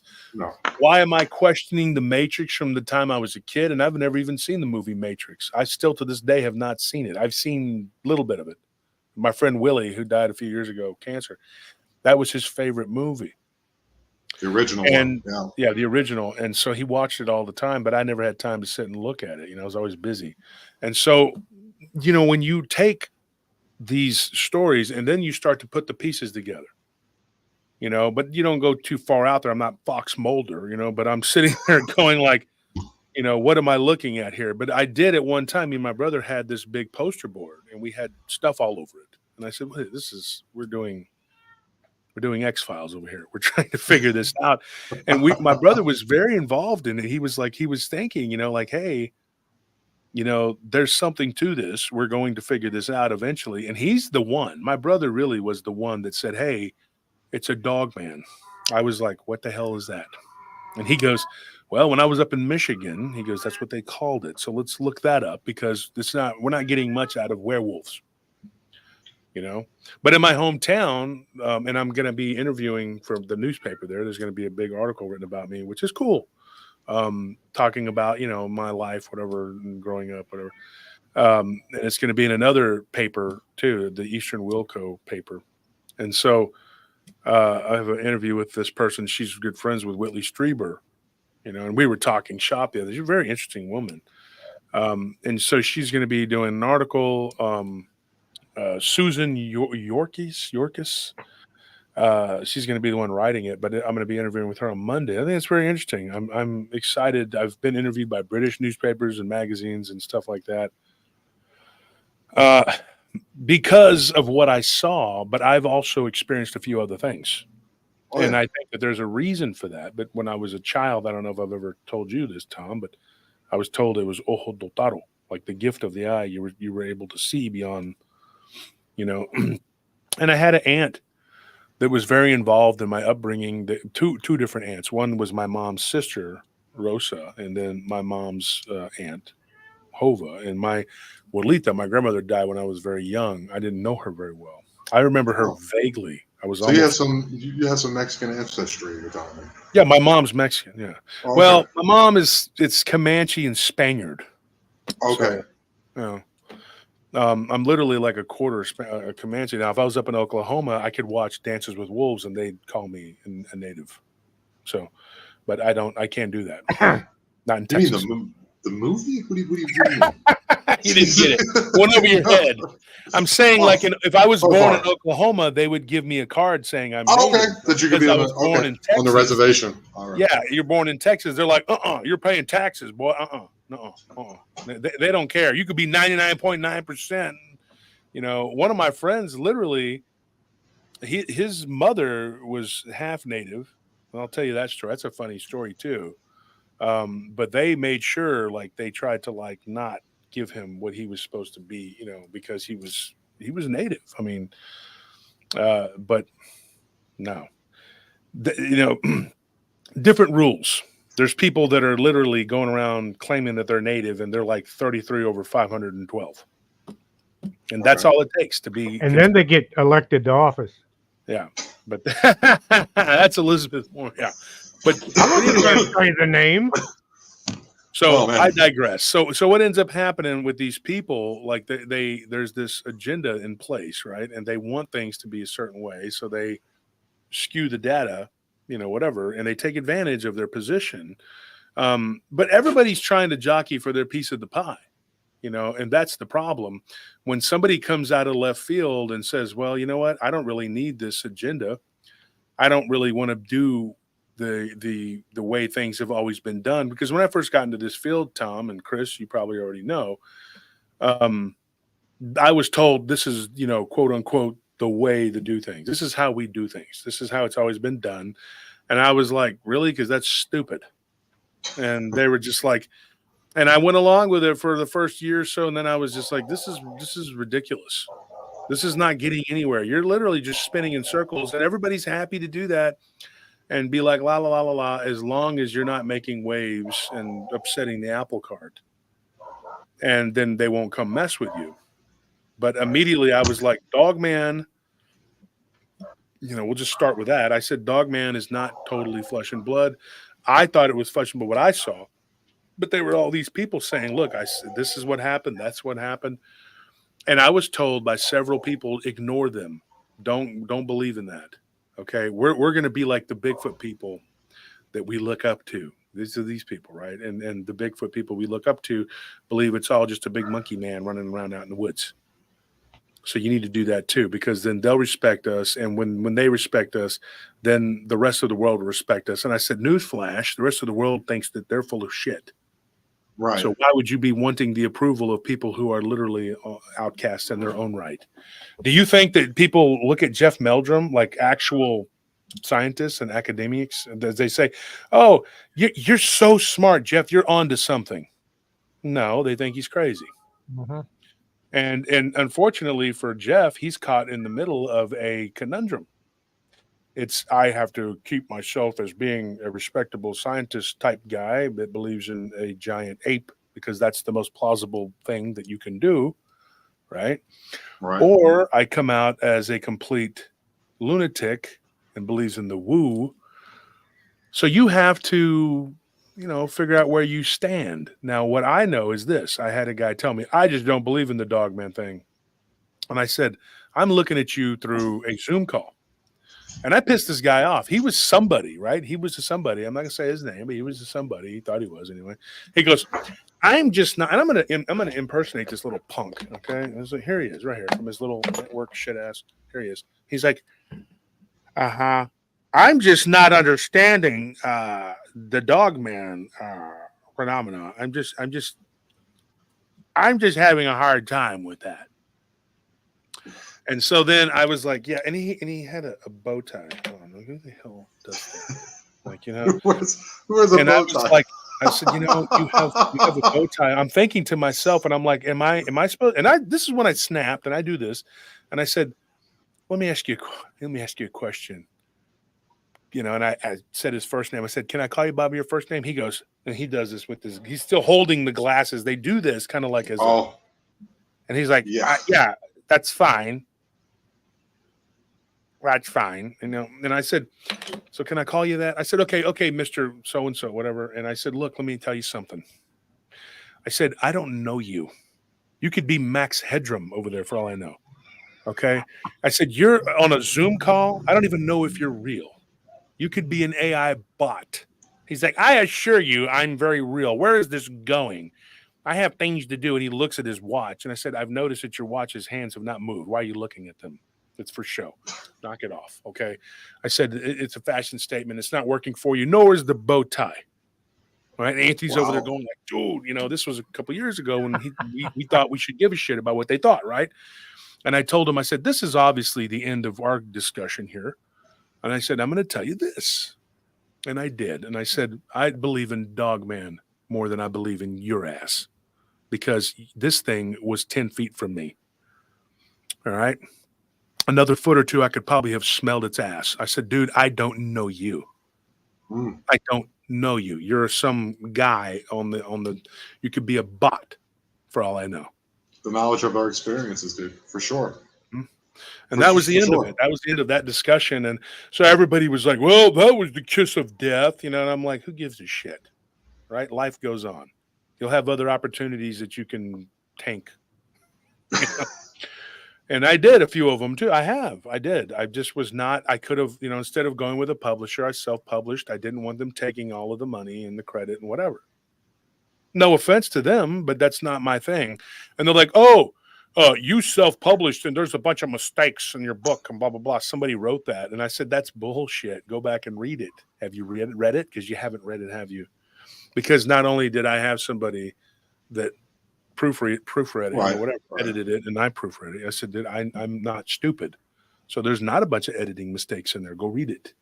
Go look at the books if you don't, you know. And of course, there's some shitheads that went and just said things because that's what they do. They're going to say it about your show too. And whenever you, some of these people, whenever you make waves, you're going to make enemies. They're going to people that aren't going to like you. But that's not what you're supposed to. It's not. It shouldn't be a popularity contest.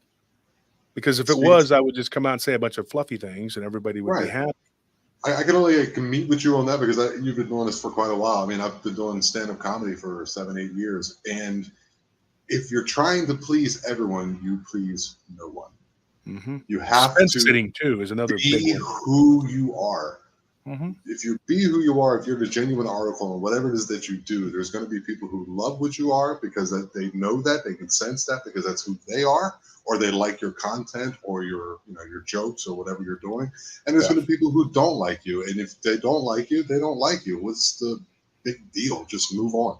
It happens in everything, no matter what it is that you do.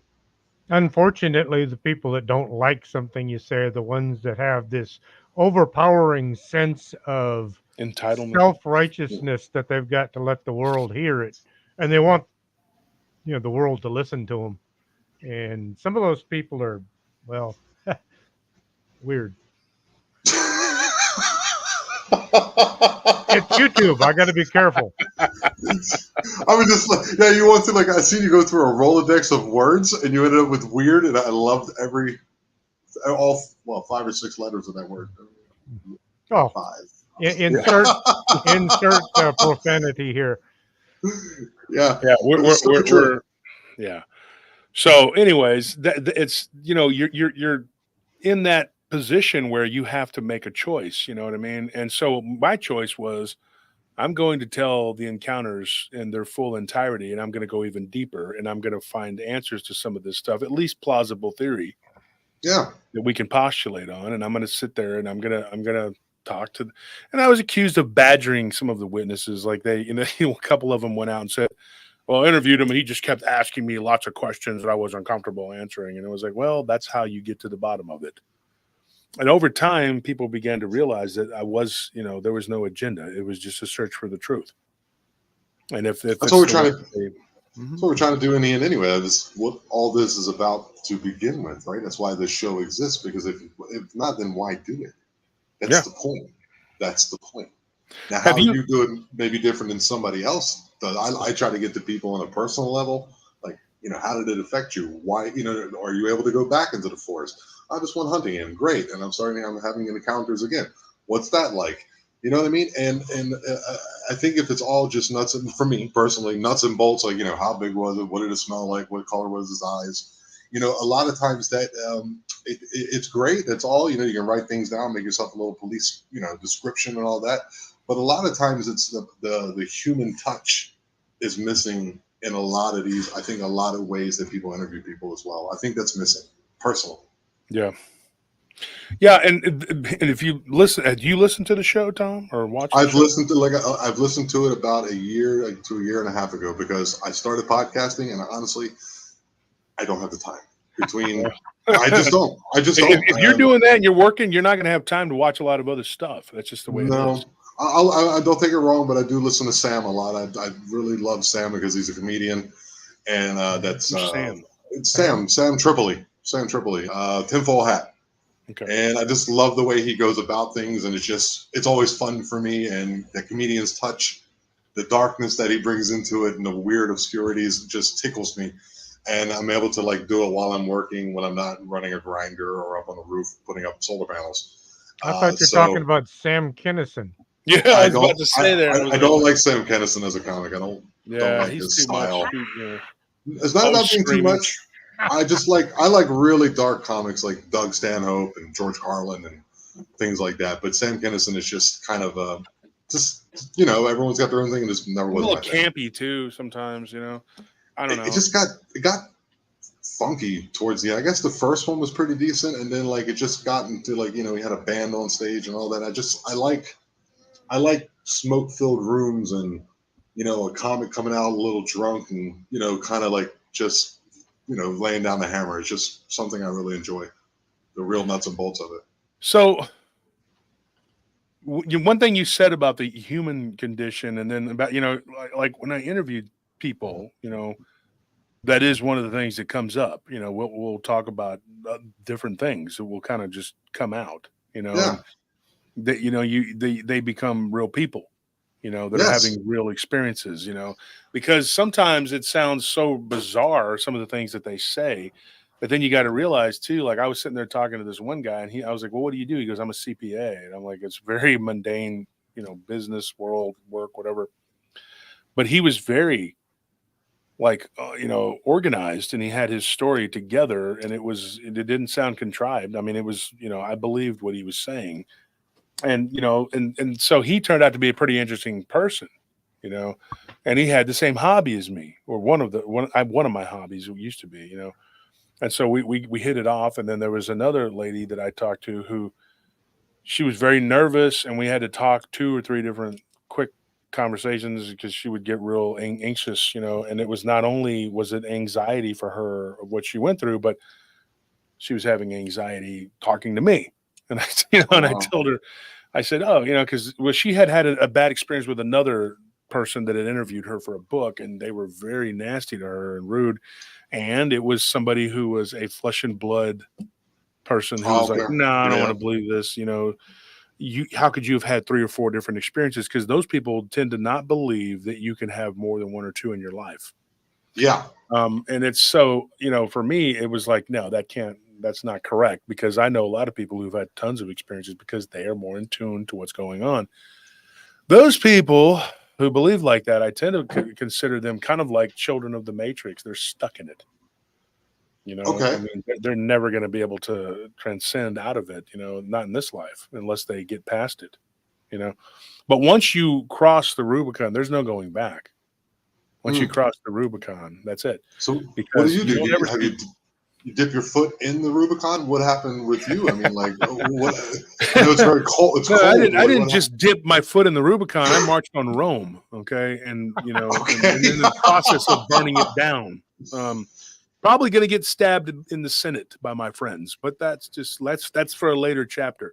No, I'm joking, but seriously, you never know. What I'm saying though is that, yes, we did cross it, because if once you cross it, you don't go back. You can't put the Pandora's box is open. Right. It's open. You're not going to reclose it. But you don't really see people going from being spiritual and believing that this thing could be a metaphysical thing into being, oh, it's just physical. I haven't met anybody that's done that. Okay.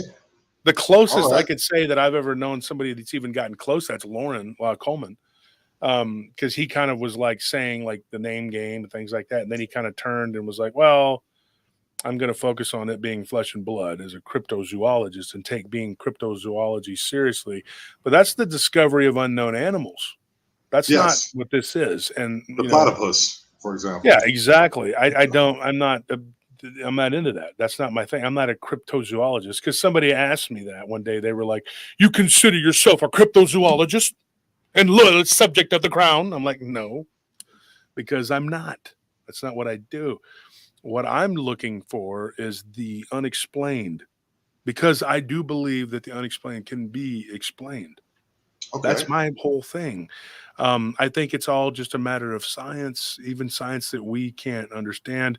Forbidden knowledge. Why was it forbidden? Why were we not allowed to, whatever, I don't really understand that,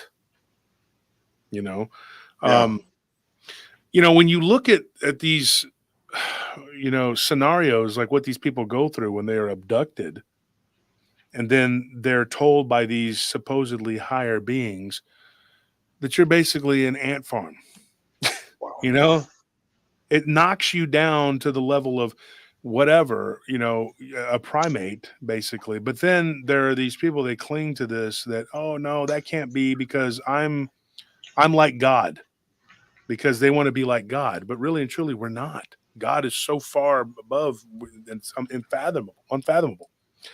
And so it's nice to think that and to feel that, because it makes you feel good inside to know that you're something, but in true reality, the God took mercy and pity on us. That's all it is. I mean, really, it's he loved us and cared about us enough to say, hey, you know what, we got to do something about these beings that are trapped in this matrix, because I don't think God created it.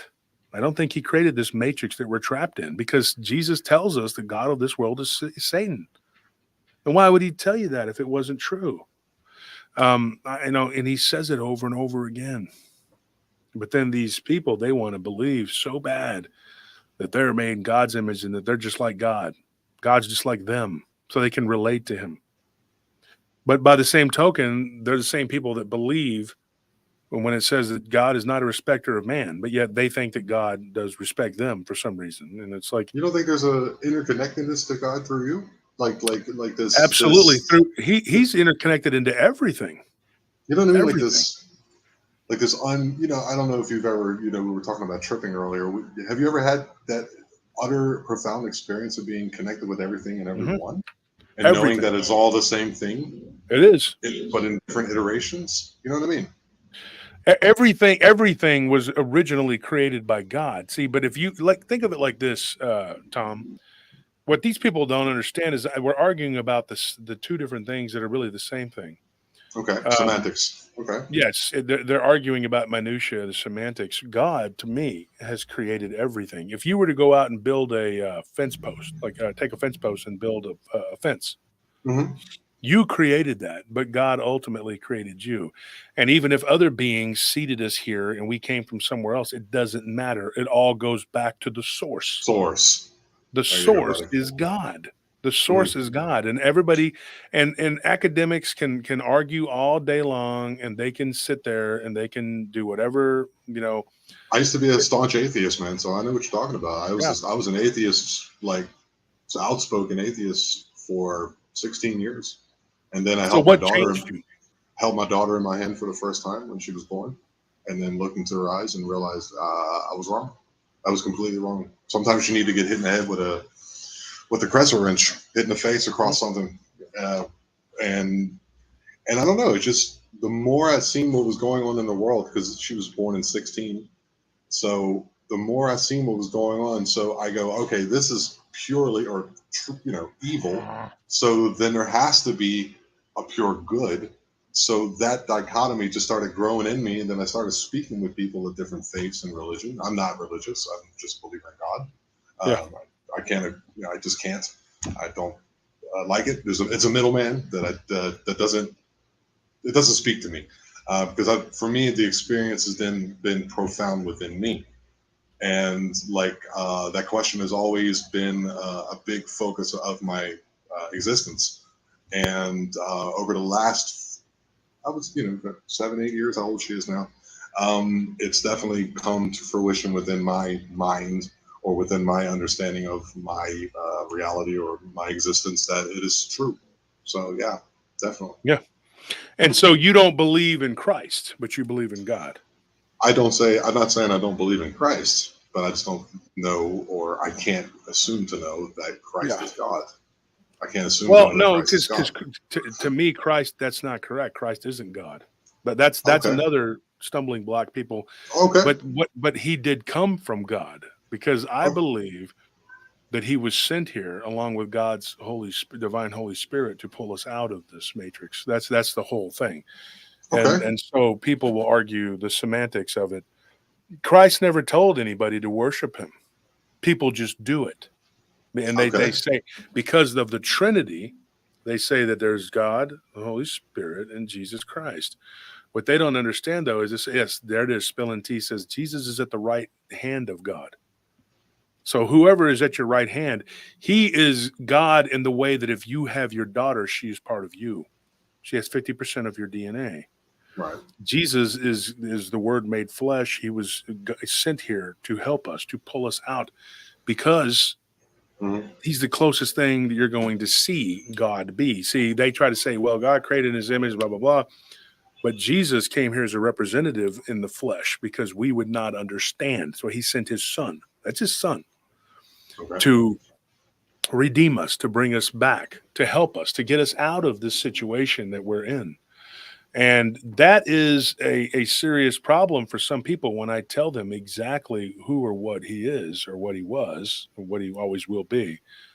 they don't want to accept it one way or the other. And so I catch it from both sides. I get those that are atheist, agnostic, whatever, who attack me furiously. I mean, they furiously attack me. But then I'm also attacked by the fundamentalists, the self-righteous. You know, they attack me bitterly, angrily. I mean, they hate me. They hate me with a passion. But all I do is I tell them, Jesus says they hated me first. So he says that. He says, remember, they hated me first. Yeah, that was the thing. That was the Bill Hicks joke, the famous Bill Hicks joke, when he was saying, you know, hey, we don't like what you said about Jesus. We don't like that, buddy. And he goes, well, then forgive me. It seems so simple. I mean, it's because Jesus tells you to forgive, and he tells you that. But these people, they don't want to do that. No. And yeah, and it's nothing. To me, you know, not trying to witness to you here on the air. I'm just telling you what I believe. No, that's fine. No, we can definitely have a difference of opinion and ideas and thoughts, but that's what conversation is, and people have forgotten that to begin with, and that's what we're doing. And there's nothing wrong with that. So I always get into that, you know, when people are super religious and they say, you know, that they've seen a dog man or a Bigfoot. Like, well, how does that fit into your thing? You know, some people will say, you know, they're demonic, or some people will say, well, it's one of God's creatures still. And, you know, and I think it's a very interesting thing to kind of get into people, especially when they have a strong faith. I think it's interesting, really. Well, and also, let me answer this real quick. When somebody has a really strong faith, too, they can use that to a degree of almost like it overpowers their thought processes, and they won't change their mind, and they take their experiences and they shove it into a processor to make it conform to their belief instead of altering their belief from the data that they're receiving. 100%. That's a problem. So Robin Balzer says here, and I'm not putting you on the spot here, Robin, but I disagree, but that's okay. We're PRT. We can disagree and not hate each other and not do things to each other. He says, your thoughts aren't your own. Positive thoughts are from God. Negative is from the devil or demons. I don't believe that. I believe it. Yes. Some positive thoughts come from God, you know, but also negative thoughts don't always come from the devil. I think that you have free will, because if all the bad things you did were the fault of a devil, then you would have an excuse when you stand before God at judgment. You would be like, well, the devil made me do it. Sorry, God. And God's like, yeah, you're right. The devil did all that. If you were to go to court and you told somebody, and I know this is man's law, but it makes sense, you know, and you said, you know, that old Tom, you know, Tom and Chris were up there talking with old Josh Turner, and they made me get mad. And so I walked into a Subway, and, you know, I slapped the counter person and told them, you know, you better vote this way, you know. And so they came and they told me, you know, after I was done eating fresh, you know, and all the sodium I had, you know, they arrested me. Well, Your Honor, if Tom and Josh and Chris hadn't been saying the things they said, well, I would never have done that. And the judge is like, dismissed. Go round them up, because they're the ones responsible, you know. Right. We're headed that way, but that's not, you know, hopefully not going to happen. But that's not correct, because Tom and Chris and Josh did not tell you to walk into that restaurant and slap someone and tell them to vote a certain way, and, you know. Yep. And so what he says here, he says it's in the Bible, Josh. Well, here's another thing too, and I've said this before on PRT. What is the Bible? Which Bible? Because there's a lot of books that were taken out by the Council of Nicaea. Yep, 351 AD. Yeah, so that's a problem, and it is a conundrum, but not really. It seems like the fundamentalists just ignore that. They're like, well, I don't like the Catholics. I don't agree with them. Well, you agree with them enough to go along with them taking all the books out of the Bible, and then, I mean, you're okay with that, right? I mean, because that's who did it, and you're totally okay with that. So when anybody comes along and says, hey, maybe you should read this other book because it says something a little different than what you're spouting. Well, I'm not going to do that. That's not in the Bible. The Bible that you agree with 100%. Yes, but you don't agree with the Catholics. Absolutely not. But yet they're the ones that created the Bible. Well, I you know what? I'm just going to pretend like that doesn't exist. I don't like that part.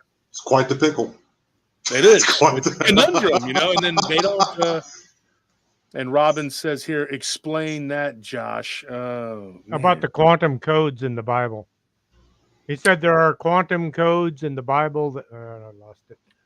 That there are quantum codes in the Bible that don't work if you change one letter. Mm-hmm. Try to explain that. Yeah. Okay. So go ahead and explain to us these quantum math codes. Go ahead and type it all out there. We'll get it out there. Quantum math Um, codes? That's So what if you find Spelling T says here, find the verses and that'll help. And this isn't being smart. This is just, And I'm by no way any person who knows much about the Bible. It's just personal experience upon myself. he says, lock it up. I guess he's saying, look it up. Okay. Yeah, he's saying look at it. Yeah, look it up there. Okay. Well, That's in there's caps. a lot of codes that are in, but if you're taking the Bible at face value, then why are you reading into codes? Because they can't. That's the thing, folks. You can't have your cake and eat it too. And what that saying means is you have this beautiful cake and it's so pretty. You don't want to cut into it and eat it, but you can't do both. So you need to figure out where you stand. That's the problem. And then when you cross the river on those uncomfortable subjects, well, then it turns into, arguing and people not getting along and assassinations. It's what happens. It's been 2 hours. Chris, do you need to run? Yeah. It was a heck of a day, and I was actually going to bail an hour ago, but I got interested. So, well, I'm glad we could keep your attention, sir. Go and look up the quantum codes for us and report. Either way, Robin. I don't mean this in any type of like I'm putting you down way. I love you, dude. I promise you. When did having a difference of opinion become a declaration of war? Mm-hmm. It's like some people, it's like you disagree with them, they go, because their algorithm told them so. Their algorithm told them so. AI is busy. It's busy at work, like getting everybody. Anyway, I'm gonna. All right, I'll see you. Nice meeting you, buddy. Bye, Chris. So, Tom, are you sticking around, or did you need to bail too? All I got to do is go to the bathroom. Well, go ahead, take your bathroom break, and that'll give me a chance to talk or whatever. Just give me a second. Sure. So, folks, and Robin says, I'm not mad. I'm not mad at you either, Robin. We're not trying to run you off or anything like that. We just, sometimes I get tired of being attacked. And so you're not attacking me, but sometimes I read into it because people do that, I want to say this, and I want people to believe me when I tell you this. I don't hate you for having a difference of opinion. It's the other way around. People are hating me because they're like, they'll say, well, you have this big platform and you're choosing not to believe like me. And they get really, really, really upset with me for having a brain. There's a dogma in place that people want to be heard, that they want their dogma to be heard. And it's like, there's a time and a place for that. And it's not my show. It's not that. But,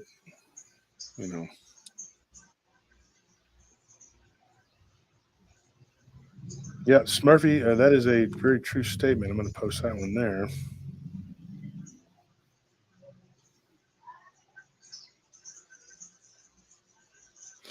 What is Spilling T saying here? It's easy to feel like you're being yelled at if it's in caps. No, the caps are I thought the caps were for questions. Are we doing that? What is it? So, Robert, I know what you're saying about the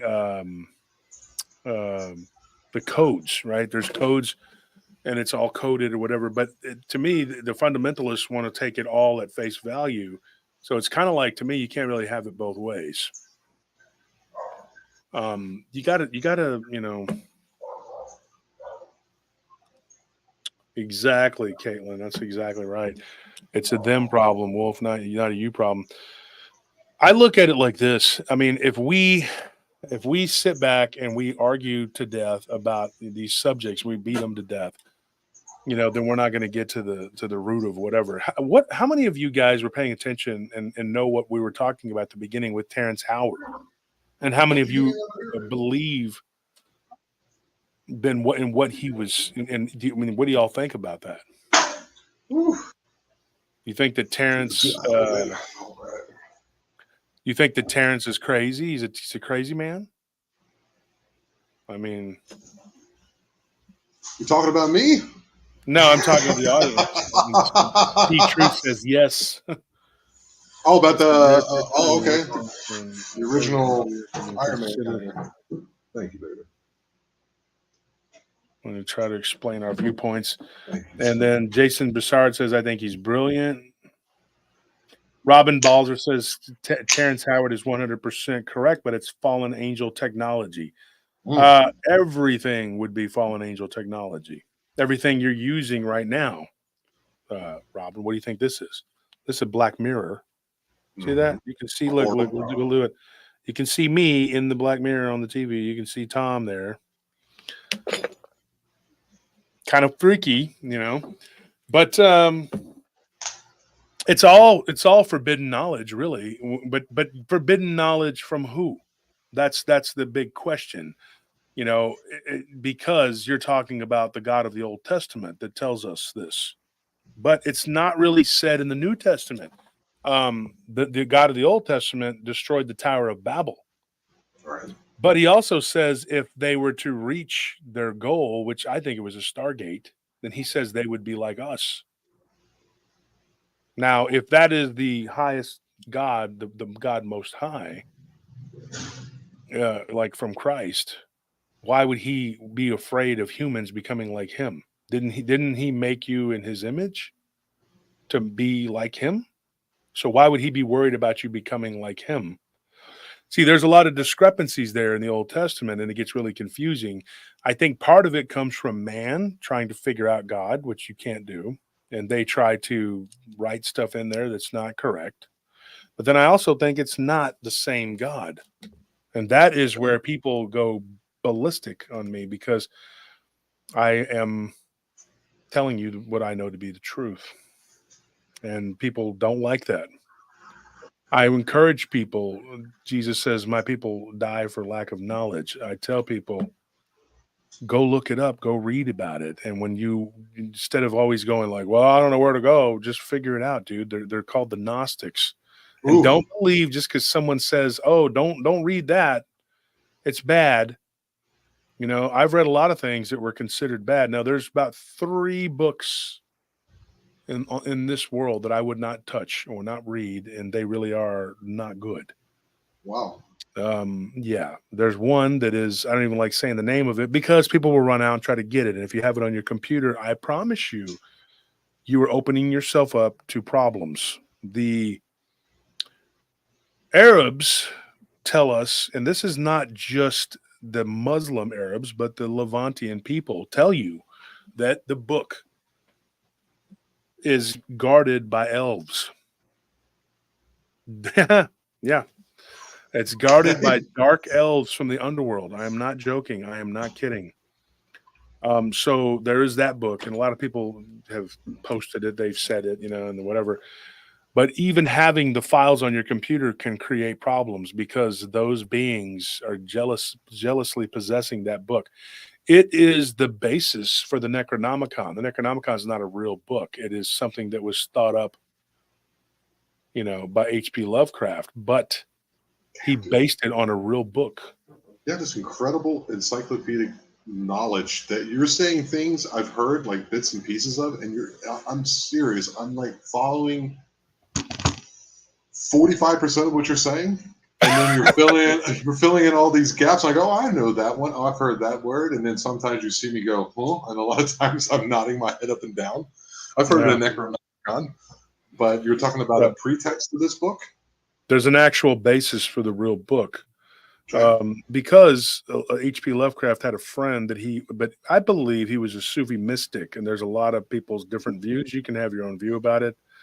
But, and somebody just made a very good comment here. They said Murphy, once again, another base hit for you. You said, if anyone wants to lose their humanity, read the 48 Laws of Power. Yeah, I know, because somebody recently that was going on the attack was using that book as their playbook. And I'm like, dude, come on. That's like using Sun Tzu. You can do better than that. I just look at it like, you know, not only is it. Are you saying like the powers of evil are trying to like undermine what you're doing? Oh, yeah, absolutely. Okay. No, Um, I kind of peripherally follow what's going on because I just don't want that kind of heat, and it's easy to do when the heat is not upon mhm, me. To be honest with you, I just yeah, don't have that kind of time in my life. I have, I got a baby to feed, I got bills to pay, yeah. and but if you're saying they're using this book, which I've never heard of before, I've heard the nine I angles, and don't I've use heard of it. I would these. never use No, the I'm 48 not saying laws of you. I'm power saying or the Shams. I'm almost said the name of it, but I'm not going to use. I don't use any of those forbidden books.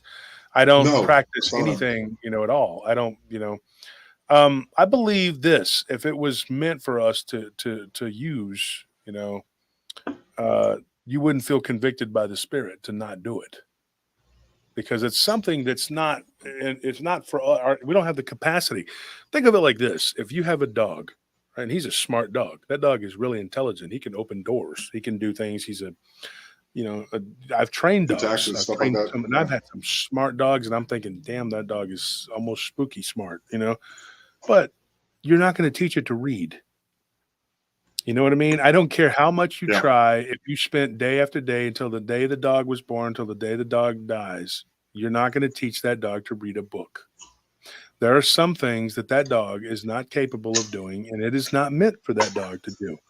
So, us getting a hold of certain knowledge and power is really so baseless, pointless, and ridiculous. It's like a dog learning how to read. It's just something you can't Okay. fathom.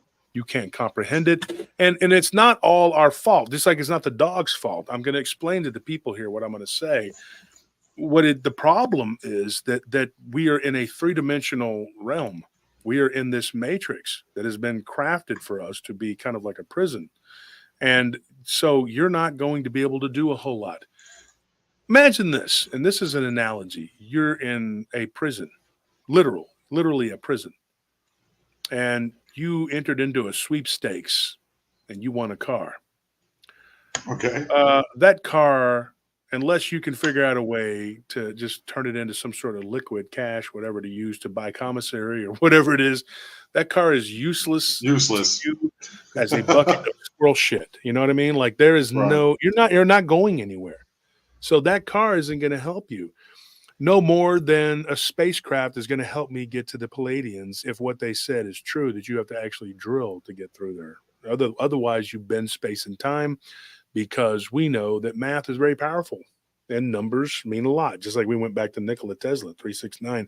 Another Nikola, I talk about him pretty regularly, is Kozarev. Read about him and what he did because he managed to bend space and time through a mirror. And he was in a prison, in a gulag in Russia, because the communists, they're very good at making good decisions about smart people. They throw them in a prison and leave them there to rot. But all of the scientists literally went on strike and said, we're not doing anything and you're going to have to kill us if you don't release him. And so they did. 10 years Wow. in there, but he managed to, using his own whatever he could get his hands on, bodily fluid and whatever else. I hate to think about what he might have used, but he wrote all these equations and did all this, whatever, and he had it memorized. And he was one of the smartest people that ever lived, him and Nikola Tesla both. And he created Kozarev's mirror, and you sit in it, and it literally propels you through space and time. And it is quite the quantum conundrum. But that being said, there is a lot of people who have the ability. They just don't have maybe the ambition and the will to feed it. I don't know. But I believe that we are just not meant to go to a certain level. We are able to go into the fourth density and understand it to a degree, but you can't possibly fathom the fifth density or the Hmm. sixth or the seventh, and it gets harder and harder, because you're not supposed to go there. That's it. You don't go there until you pass out of your body and you release the shell that you're living in, which this is a shell. We're like crabs living in a shell. Yeah. Yeah. Yeah. Of Yeah, course. and so eventually you leave that, and so me talking about some of these things, people will get offended and they'll think things and whatever, because I pose the questions that nobody wants to. But we need to know. Because my whole thing is I want to know that I am doing the right thing by Right. worshiping the correct God. And Okay. that's for me is paramount. I want to know because I follow Christ because I believe that he was the son of the true God. And it doesn't really fit the Old Testament. And I've talked to rabbis, I've talked to Bible scholars and theologians of all stripes. And I've talked to clerics, Muslims, Christians, Jews, every possible way you could possibly imagine. Every type of Jewish person, every type of Muslim, every type of Arab, every Levantian, whatever you want to call it, from Turkey, to Jordan. I've talked to people from all stripes, Zoroastrians, and every major religion and every shade of that religion, Sikhs, Sufis, everybody. I've talked to them. Every type of Presbyterian, Quaker. I've talked to Amish people. I've talked to Mennonites. I've talked to just about everybody you could possibly imagine to figure out where we stand, and every one of them has a different take on it. Even two people that go to the same exact church. Had this happen recently. They're fundamentalists, and both of them were not agreeing. And they go to the same church. They're sisters, and I was like, wow. So it becomes a conundrum, like, who's right, but because people will say, well, I feel it in my heart because God showed me this and that. And I said, your neighbor feels it in his heart because God showed him this and that too. Right. They completely disagree with you. So that is a conundrum that we, but for me, and doing this show has reconfirmed for me with many, many cases that I've explored, and I've explored thousands at this point, and I would say Jesus seems to be like the centerpiece for a lot of this. Like the people who call upon Christ, it ends these abductions. Yes, that's an interesting point of view because I've been, like I said, I'm not Christian. But I do know that name holds sway. It holds a lot of power. For whatever reason, there's something to it. I will openly admit to that. That's for sure. Not saying I would use it because I would figure if I were going to use it, it would have to be the situation in which I would be a follower of such to do it first, because I think that would be disrespectful as well as disrespectful to myself. But I do know that name holds power in those type of situations. That I do know. And it's odd. It's an oddity for me. Yes, for sure. For me. Mm-hmm. And see, like for you, it is an oddity, but for me, it's like life, Right. Just like, the guy that was being snarky about the dog man. He's like, I don't believe in dog man. I was like, I believe in that more than I believe in you because I saw it. It was right there. Right. And so I've since gone down the rabbit hole on that and thought it is something that we can't really fathom. I have a friend of mine who's a Bigfoot researcher, flesh and blood for the most part, but he's like, we're not getting the answers and we can't fathom what this is. He's admitted that much. And I can say this, I agree. And we also came to the conclusion before the first Dogman conference, we both agreed, that we all just kind of agreed that Dogman is not a cryptid. It's not. Okay. I was on the phone, and I'll speak for these guys. I was on the phone with four different guys at the same time. We were all having a conversation about it. It was before the first Dogman conference. One of them was Lyle Blackburn. The other one was Ken Gerhard. The other one was David Weatherly. And the other one was Martin Nunley. Oh, okay. I know Martin Nunley, yeah. Yeah, and all four of them and me, we were talking, and I said, well, what do you guys think it is? And I think it was David who said, I know what it's not, and that's that it's not a flesh and blood. It's something we can't. And Ken was like, I'll go on the record and just say it. It's not a cryptid. So he came out. That's what I was talking about. So he came out at the conference and said, this is not a cryptid. I don't know what this is.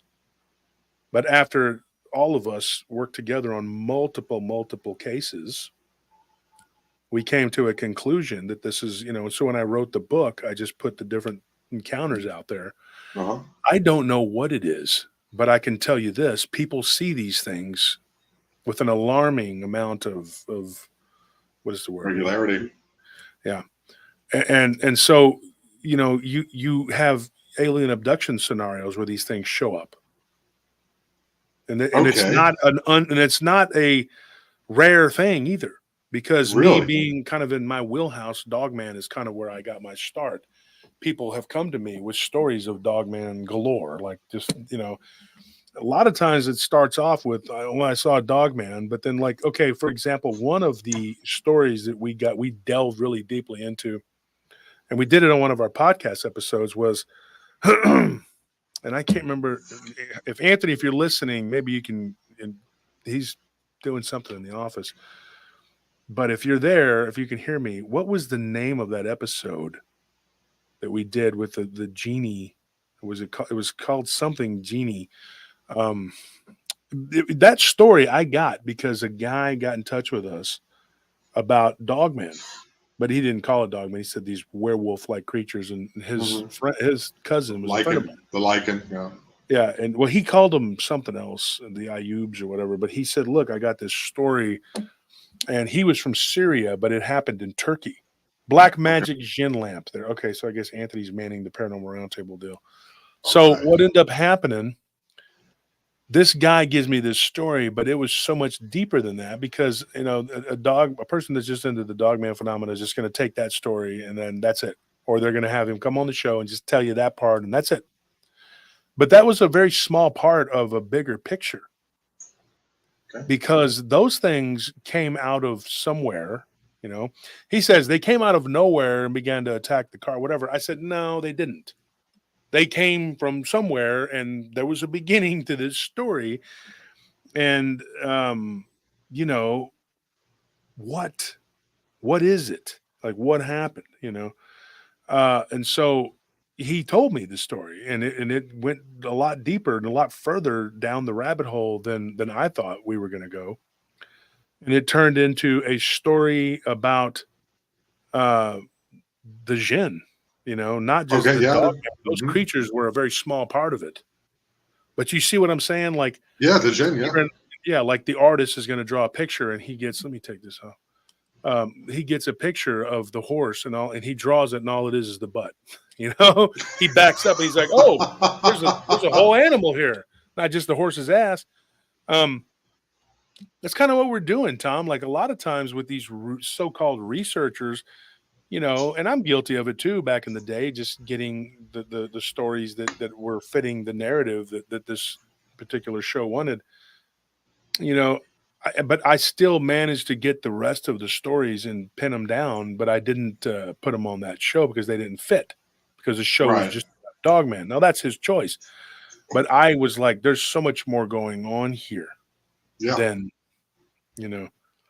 Yeah, I've never run across any cryptids. Never run across any cryptids. I've had a poltergeist encounter when I was 8. Hat Man. I've run across, I don't know what it is. And I'm out here in the jungle. I bought 10 acres out in the jungle, and I've run across some interesting stuff that I can't quite explain. And 2 days ago, I seen my second smoky apparition. So, but I have yet to run across any cryptids per se. So I don't even know what I would do when that would happen. Wow. Because that's and cryptids, by the true definition, is something like an undiscovered animal. It's short for a cryptozoological anomaly, basically. But you know, like saying that the Dogman is a cryptid, it's not. It's really not. Like that's not what that is, because even the one that I saw, you know, my friend's brother kind of destroyed what I thought of being flesh and blood when he told me he saw black vapor coming off its neck, you know. Wow. And he told me that in 2019, and I saw this thing in 1990. So, you know, 29 years later, he tells me that, and I'm like, what? I'm thinking of Matt Imsh. I've listened to his story. I've actually had him on. And he was talking about how Matt's another one. I've talked to Matt pretty fluidly moved, the way it moved. He talked about it, and it was like fluidly, and it just made no sense. So I don't know what it is. So if it's not a cryptid, what would you consider it being? You know what? Let me take a quick bathroom break. If you want to start, now you can do this. Start talking to the audience. Sure. And tell them your encounter, what you saw in the jungle. That sounds very interesting. Okay, sure. All right. Give me like 5 minutes. I'll be right back, but I don't want to just leave dead air. So just I'll play some elevator music in the meantime. Okay, but you can just start talking, sure, because I can still hear you. Okay. Yeah. So I moved here to Mexico from Germany because of the thing that happened 4 years ago. This is crazy. I'm on Paranormal Roundtable by myself. This is blowing me away.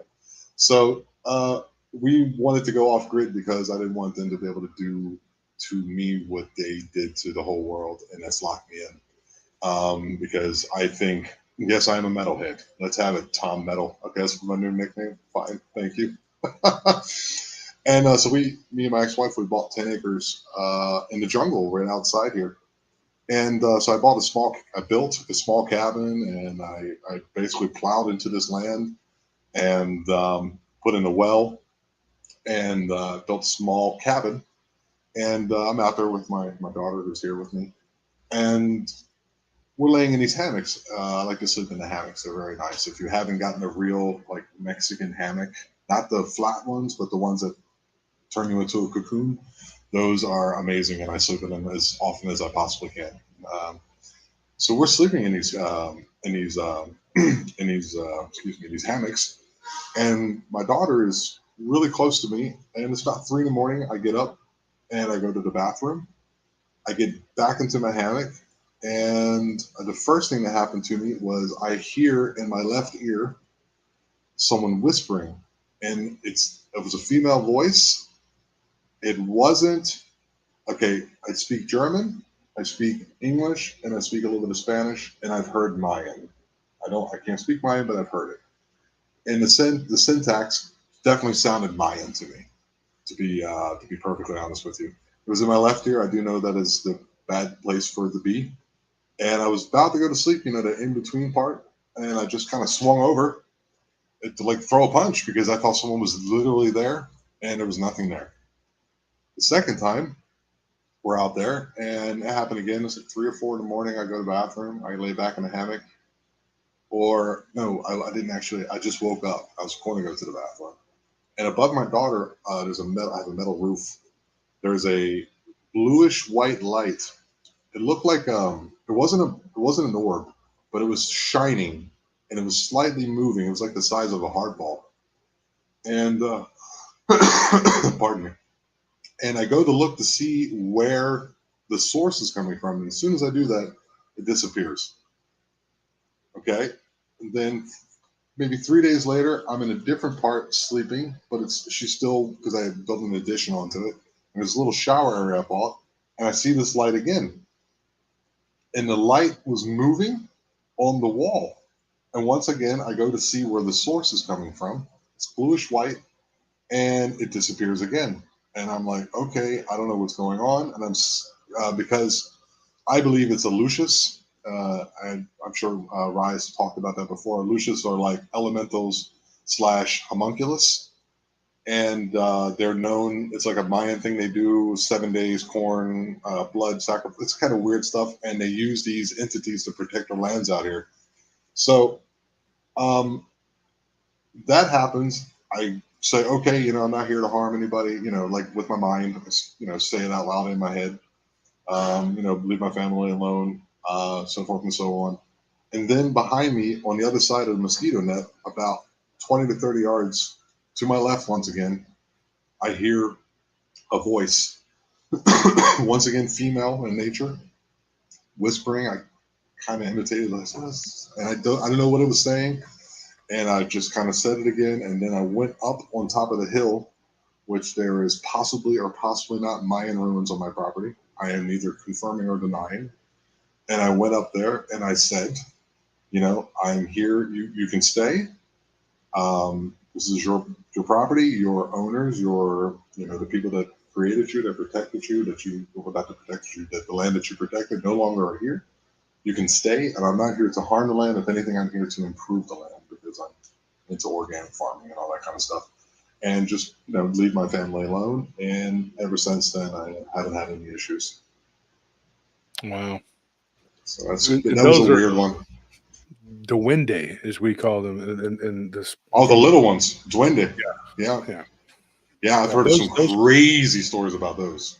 They're vicious too. They can be. I saw a video one time. Speaking of Armando, my former co-host, myself, Anthony, Tony, and Armando ate dinner with a guy who showed us a video of one of these things closing lock. It gives me the chills. Look at the hair. Dude. I don't know if you can see it, but it was running really fast, like a blur. He told us at dinner that he was going to show us a video, and then he did. It was crazy.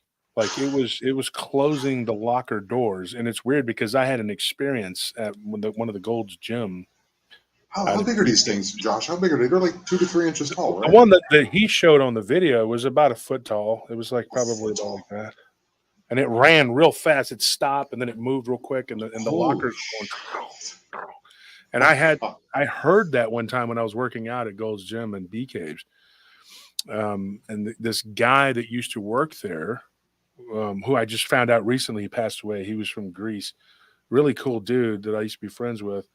And him and my friend Bones, we called him Bones from the old days. I had a Bones too. I had a Bones in my group too. Yeah. So, but Bones was up there and he was like, what the hell? He's a very analytical guy. He's like, what is that? And it was like, he wasn't afraid. He just started walking back there, and he's like, I keep hearing this at night, And the other guy that worked opposite of him, he was like, dude, there's something here haunting this place.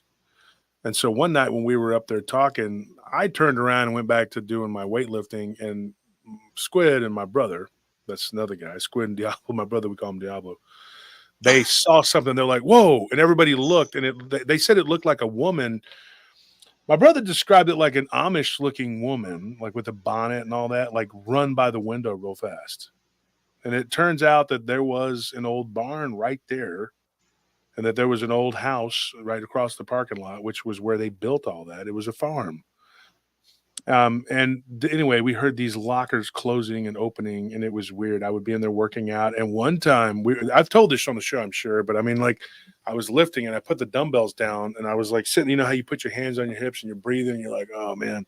Yeah. And I was doing like these really deep shrugs and I dropped the weight, and Squid, he's like my brother, him and Scorpion were there. They were like, dude. And I turned around, I looked, and the weights were rolling. And then they did this weird thing where they turned like this and then kept going inward. And we were watching it happen. This is like in 2003. I mean, we didn't have like a camera phone to take out and take a video of it. People would have said it was fake anyway, but we were sitting there watching it and I was stunned. And then another time I was doing like, how you do like pull downs for your triceps, Yeah. And I was doing those with the rope. And yeah, there was a woman standing there. Yeah, those really burn too. Yeah. But it gives you that horseshoe, Yeah. So I was sitting there and I was doing that. And this woman was standing like right here. And I'm like, okay. And I was getting annoyed because like there's this whole gym. Okay. And there's another side where you can do this. Why are you right here next to me? And I could see her in the peripheral of my vision. And I was trying to be an asshole and not just be like, I'm going to ignore you, lady. Okay. Because you're being mean. You're being snarky. So I'm just like, okay, fine. I'm just going to, if you're waiting your turn, it's midnight. Okay. There's only 4 people in here. Why are you here? So I'm over here like doing that. And finally I said, you know what? I'm going to be a while. So you can stand with your hands on your hips all you want. And I turn and I look and there's nobody there. And I was like, what? And I was like looking around and I was like looking in the mirror and I was like, what the heck? And then Scorpion and my brother were working out. And I guess my brother was on like one of the flat benches doing the flies. Right. And he gets up and for a split second, he sees something. And I heard Scorpion go, oh, both of them kind of made this noise. Well, my friend Bane was a strongman competitor and I was helping him train. And so I got really strong just working out with that dude, like just, because we both were pretty strong, but he was like just unbelievable. And so we were training and when we were like on 2 benches over, my friend Arash, who I've talked about in the club and owns a club, and he actually is in my book. He's seen the Dogman. We were on another bench. And when they said that, my brother was like, whoa, he thought that because he came up real fast, that he kind of like temporarily hallucinated something because he said the way that this entity kind of disappeared was kind of like, Yeah. But Scorpion saw it too. And they both saw it and they were like, dude, did you see that? And so when Arash sat up and he had thrown the weights down, he did it right after my brother. He says, man, it looked like a woman. And he was like, yeah. And so we all kind of compared notes. So there was this woman that was like a ghost. I had to be like a ghost, And there was something that hung around in the men's restroom. That could have been the same thing. I don't know, but it was always in the men's restroom, making noise, turning on the water, turning off and on. I was in there changing one time late at night, and I had to go. It was early, like late at night, early morning, and I had to work a morning shift one time. And I went out there to work it because my friends were all working out there. Plus, I got in for free, so that was a bonus. But I was in there. Yeah, it's a little bit of a drive. But I went out there, and I was going to have to work at a pool, doing my job, at the time in the morning, and it was summertime, so I went out there to lift. I was kind of on a routine, and there was not that many people in the gym at 4 or 5 in the morning, and there was nobody in there. And the water comes on, so I thought somebody was in there showering, and I was like, wait a minute. I just came from that little hallway, right? There was nobody in the locker room. So I walk over there, and I'm like, there's the shower was like all of them had turned on. So there was this weird stuff that was going on all the time at that gym. And people that were working out there were seeing it too.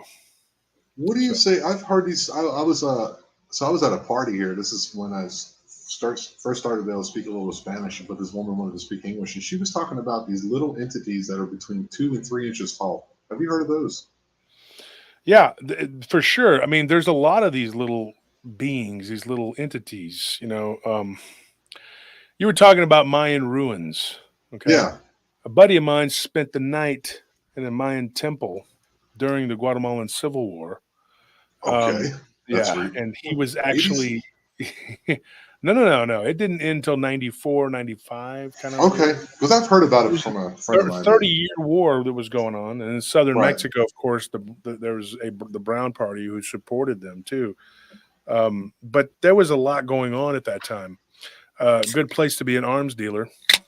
Yeah. But what ended up happening was he ended up being stuck with some of the Guatemalan regulars in a temple. And he's a weird guy. He actually died from suicide in 2011, December 3rd, 2011. With my best friend, Roger. Wow. And your mind is like a trap, dude. That is. I mean, I know you're friends, and I know that, but you're a freaking encyclopedia.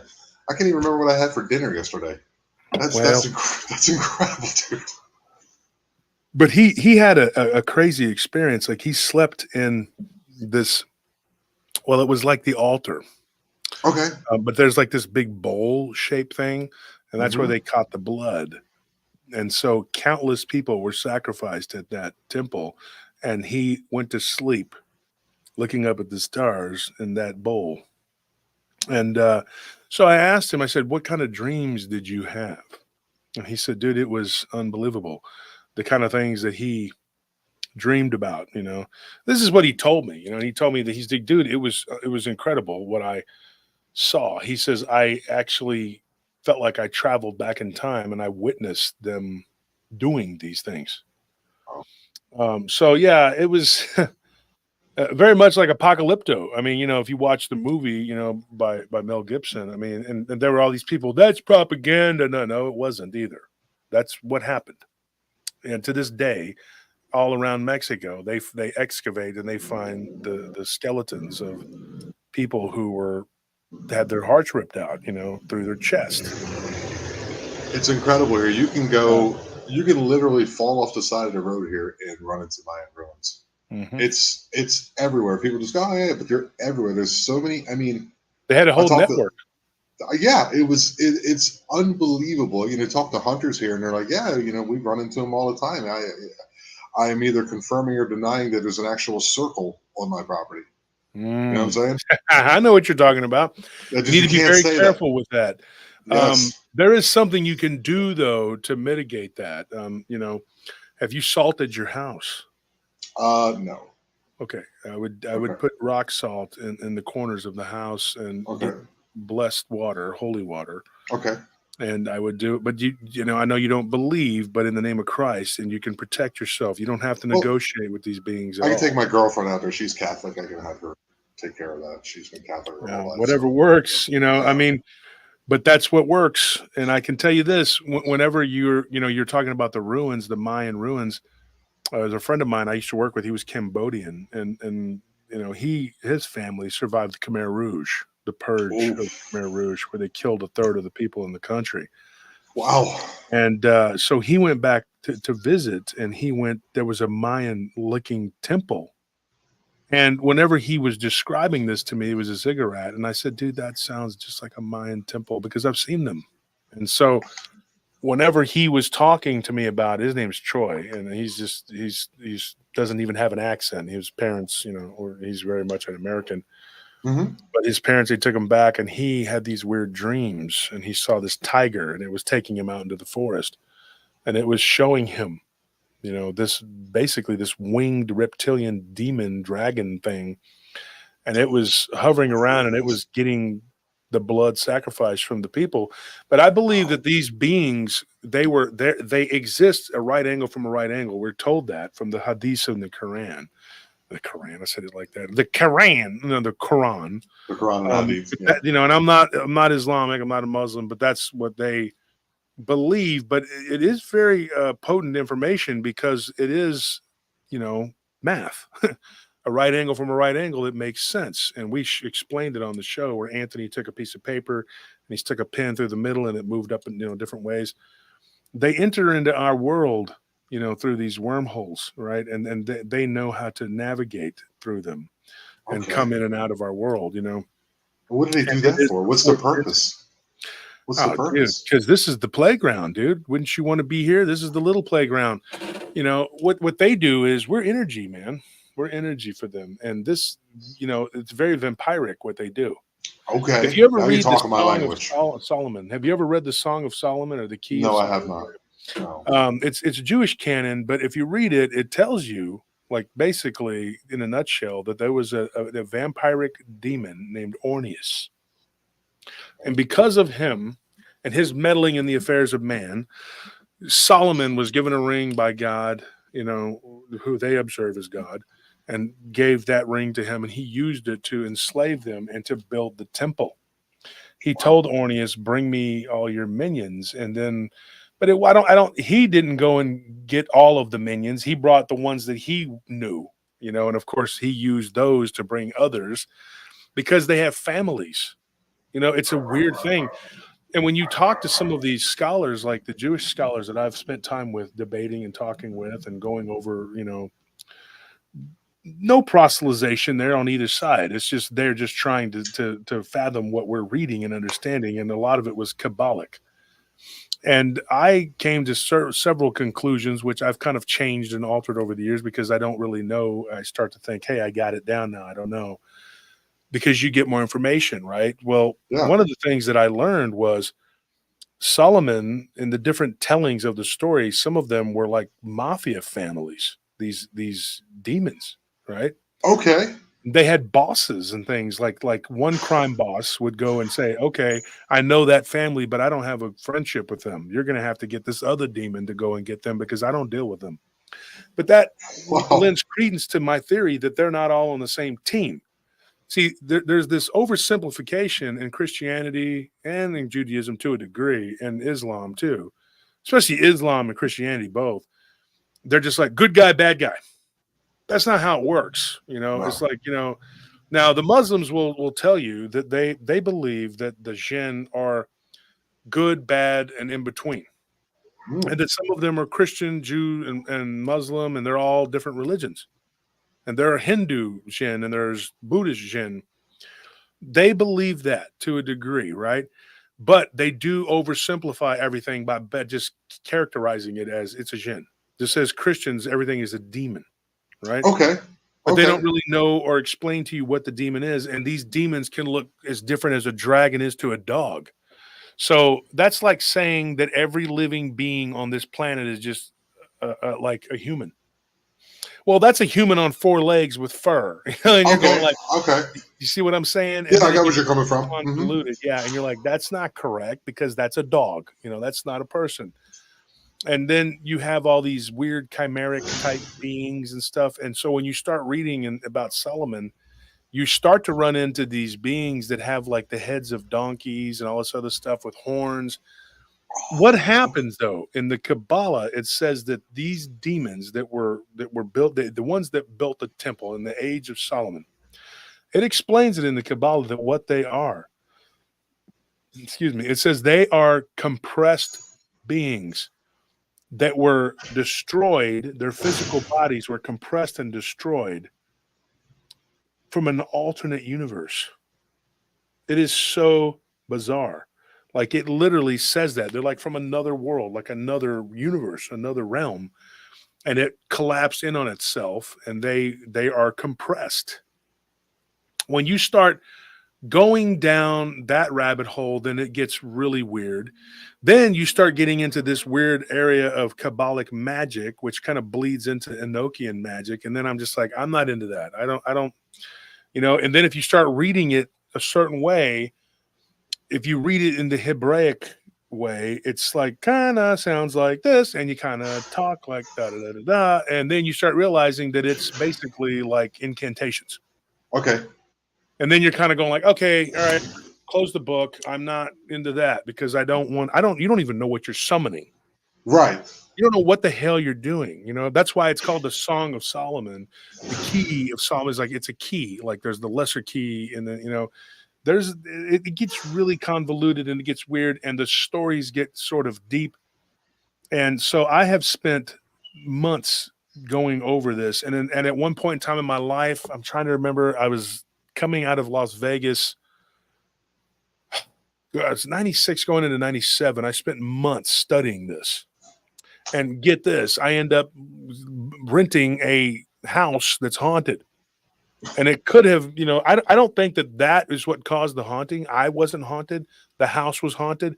But I ended up choosing that house because of what I was doing. And I wasn't right. magic, but that it was there. That was right. So it was like, hey, go be in this house, and it was like, you want to know, you want to stare into the abyss, here right. it is. Look at it, And so I did, and I lived in that place, and it gives me the chills even talking about it. But there was a mirror that was there when I first moved in.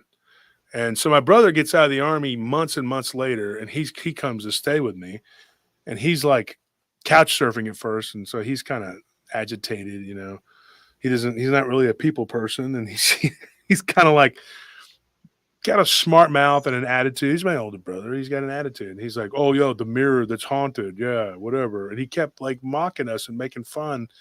So we had a job. I'm an opportunist, and I had a friend who had a construction business. And so I did some demolition work for him. I didn't know how to build, but I could tear stuff down because I was strong as an ox. And, I never got tired. I had like an infinite amount of endurance back then. So I told him, I said, yeah, I can do it. So I told my brother, I said, you want to make some cash besides just working at the bar and bouncing? Let's do some stuff on the, during the day, whatever. So for about 3 weeks, we were doing this demolition work, and my brother kept mocking us. He kept calling us the little rascals, Yeah, you're Spanky and Willie's buckwheat and Scorpion's alfalfa, which is kind of funny because I'm the little chubby one and Scorpion has the cowlick and Willie's black. So he was mocking all of us like, all the little rascals. And so Willie at breakfast one day, he said, look, man, he's like, something's going to happen to you at some point. He goes, the walls can hear you in here. Whoa. Trust me. And Willie had already had it. He gave up that room to couch surf and told my brother, go ahead, pay the extra $50. I don't care. Take that room. Don't pay it. I don't care. He didn't want to be in that room anymore because one of the rooms, along with my room, was really bad. And so he took over that room, and then one day at breakfast, he quit mocking and making jokes. Oh. He was just like this, Yep. And I thought maybe he had a bender, he hung over or whatever. But when he first got out of the Army, he was going straight. He wasn't drinking, he was straight edge. Straight edge in it, yeah. Yeah, no drinking, no nothing, And so I thought maybe he'd started drinking again. I said, what do you fall off the wagon? I was a little smart ass back then, we all were. And he goes, no, I didn't. He goes, but something, happened. And I'm not going to talk about it. But, I said, he goes, but, there it is. I said, so I guess you're not going to be making fun of us anymore.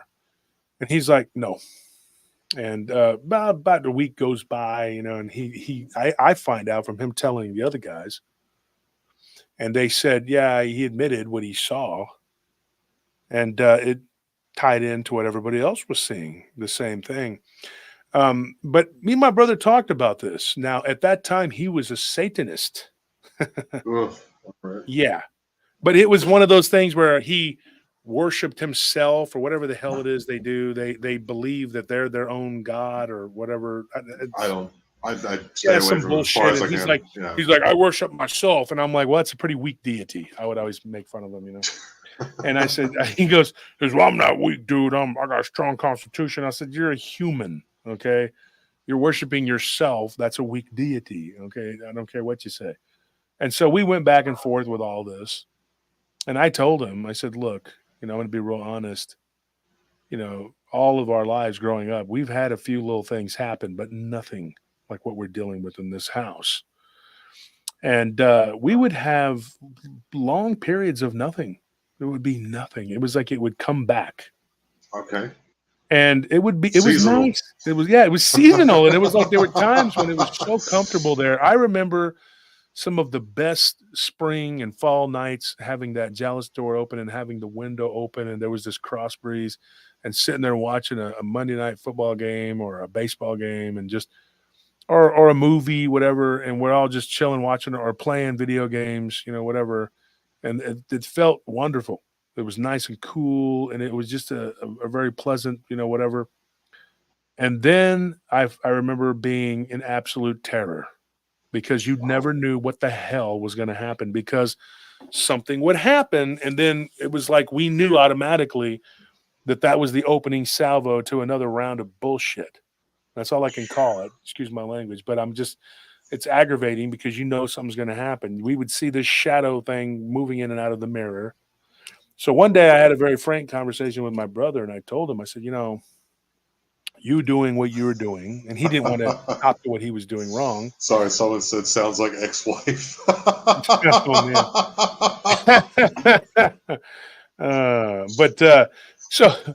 So he actually, you know, when he quit doing what he was doing and he got saved and became a Christian, and he's never looked back. He never fell back or did anything, whatever. But no, the key has not reappeared, Andrew. We don't know where it's at this time. I do not know where that key is at. So what ended up happening with him, you know, we were talking one day and I said, you know, I was studying these different books, you know, and I was going deep down the rabbit hole, you know, and I said, and then I ended up in this house and then you came out of the army and had no place to live. So you came down here and lived with me. And I think it was like both of our destiny or punishment or whatever the hell you want to call it. It just kind of ended up that way. And I think that it gave us, though, a pretty strong grounding in the paranormal. Probably connected you guys a little bit stronger together, too, I'd imagine. Mm-hmm. Yeah. And I think that so we started looking into, and I give my brother the credit for this because I would not have done it. He says, you've been writing down all these accounts. I had all these journals, right? I had all these journals. They were like these blue journals with the little black tape on the, you know, so I don't know if you've seen those before. They're just like you bought them at Walmart or whatever. And I had like 30 of them or something like that. And so my brother was like flipping through them one day and there wasn't anything that I didn't care to share. It was just people's stories and encounters and, you know, weird things, whatever. And he told me about some funny quantum potential. I get just about to talk about Dogman again. And so he said, you know, you're talking about this werewolf that you saw when you were 15. He goes, why don't we go and retrace your steps? Okay. And let's go over there at night. So we went there the night before Halloween. I can't remember what year it was. It's been so long, but we went there and my friend's mother, our friend Daniel, who I saw the Dogman with, his mother saw it because it came up to the house. She's deceased. But she told my brother, and she told Scorpion, she told Willie and Squid. We all went together. We piled in my car, and we, you know, was not my car, it was Willie's car. And we drove to Taylor, which is 26 miles away from Austin, but it was another 10 or 15 from where we live, way down in South Austin. The whole way up there, we're joking, laughing, whatever, having a good time. We get there, and then everybody becomes very, very straight up sober and like somber. Yeah. Somber. And she says, look, I'm going to tell you this story. And she's like, and I'm only going to tell it once because I haven't spoken about it since it happened. And this was in 99, something. I can't remember what year it was. And we did it like the night before Halloween because we had to work at the club the night of Halloween, which is a busy night. But the night before was nothing. So that's why we did it. We went there. And she says, so we walk out there and we retraced our steps. And my friend Daniel went out there with us. He's a preacher now in my hometown. And we retraced it. And when we explained to them what we saw and where the vantage point and everything and how it went down, and I walked it and showed them all, and my friend's mother told them what she saw that night, and my brother was like, holy shit, dude, this is no joke. He was kind of teasing me. Oh, you saw a big dog. He goes, you're a dog handler and you're scared of a big dog. And I'm like, no, it wasn't a dog. He liked to tease me, right? He's an older brother. He likes to mess with me, right? Yeah, that's how it goes. I said, look, yeah, that's how it goes. But you know, we always had this sort of friendly rivalry with some things or whatever. He would tease me about how I was the only one in the family who wasn't a musician, or you know. And I told him I'm the pugilist, and you know that was my thing. And so, look, he believed me. He understood. So then we're driving back to Austin, and he says, "Man," he goes, "it sounds like a dog man." And I'm like, "You keep talking. What is a dog man?" He goes, "Dude, just I think that's what this is. It's like the thing in Michigan. People call it the dog man." And so he goes, "It's just a werewolf, another name for a werewolf." So we had a friend that lived in Louisiana, and we went and visited him one time. And then his wife, and I regret this big time because I think we were in Alexandria. Well, I know we were, but we were out in the country. And she was talking about the Lugaroo. And I was so 10 sheets to the wind that when we left the next day, I was hungover and I didn't even get the story, you know. And so it was our friend John. We called him John Boy. And so I messaged him, you know, about 2 or 3 weeks later when I finally got around to it. And he says, "Oh, you know, me and her ain't together." You know?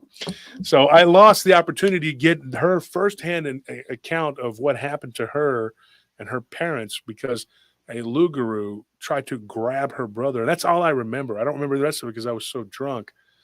And so my brother says, you know, you got it. Whenever somebody gives you a story, he's like, sometimes you go and you write it down. Sometimes you don't. You got to just keep a journal on you all the time. Right. So, whatever.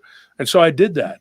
I started doing that. And I actually, he bought me one of these little ones I could just stick in my pocket.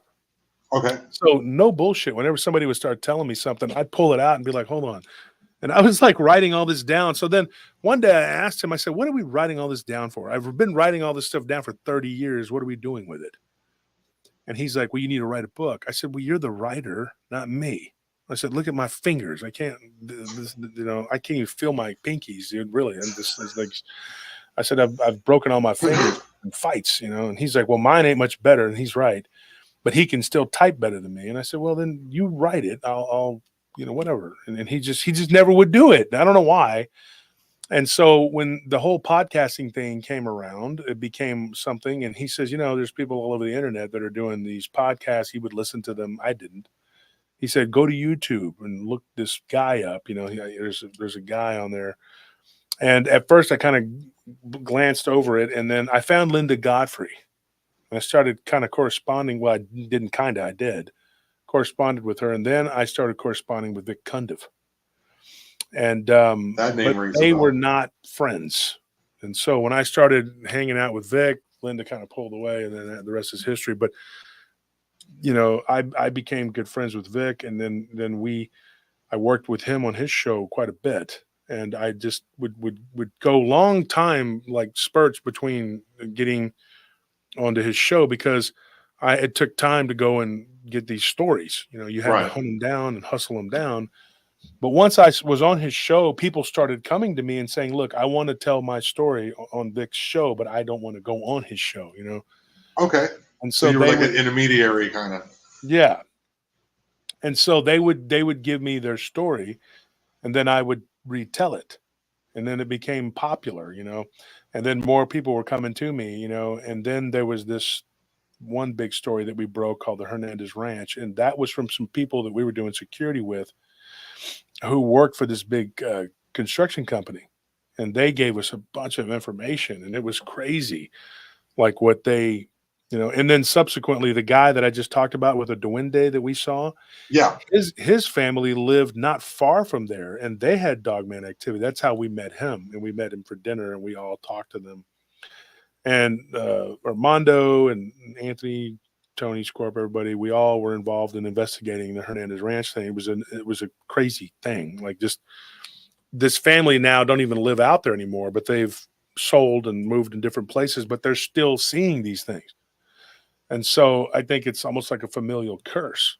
And so that's what also makes me think that these things aren't just a flesh and blood thing. Right. You know what I'm saying? Right. There's something else to this. So whenever you start going down these rabbit holes of these, it's just weird stuff. It's like there's no end. You just keep pulling and pulling and pulling, and it just keeps coming and coming. You're like, what is this? And you can get real twisted up in it if you're not careful. So you've been doing this. How long have you been doing this, Josh? Well, I've been studying this phenomenon since it happened to me. Okay, so since 1990, off and on, yeah. And so 33 years, 34 years. Yeah, pretty much. Okay. And then really, though, it ramped up in 2015 is when I really started.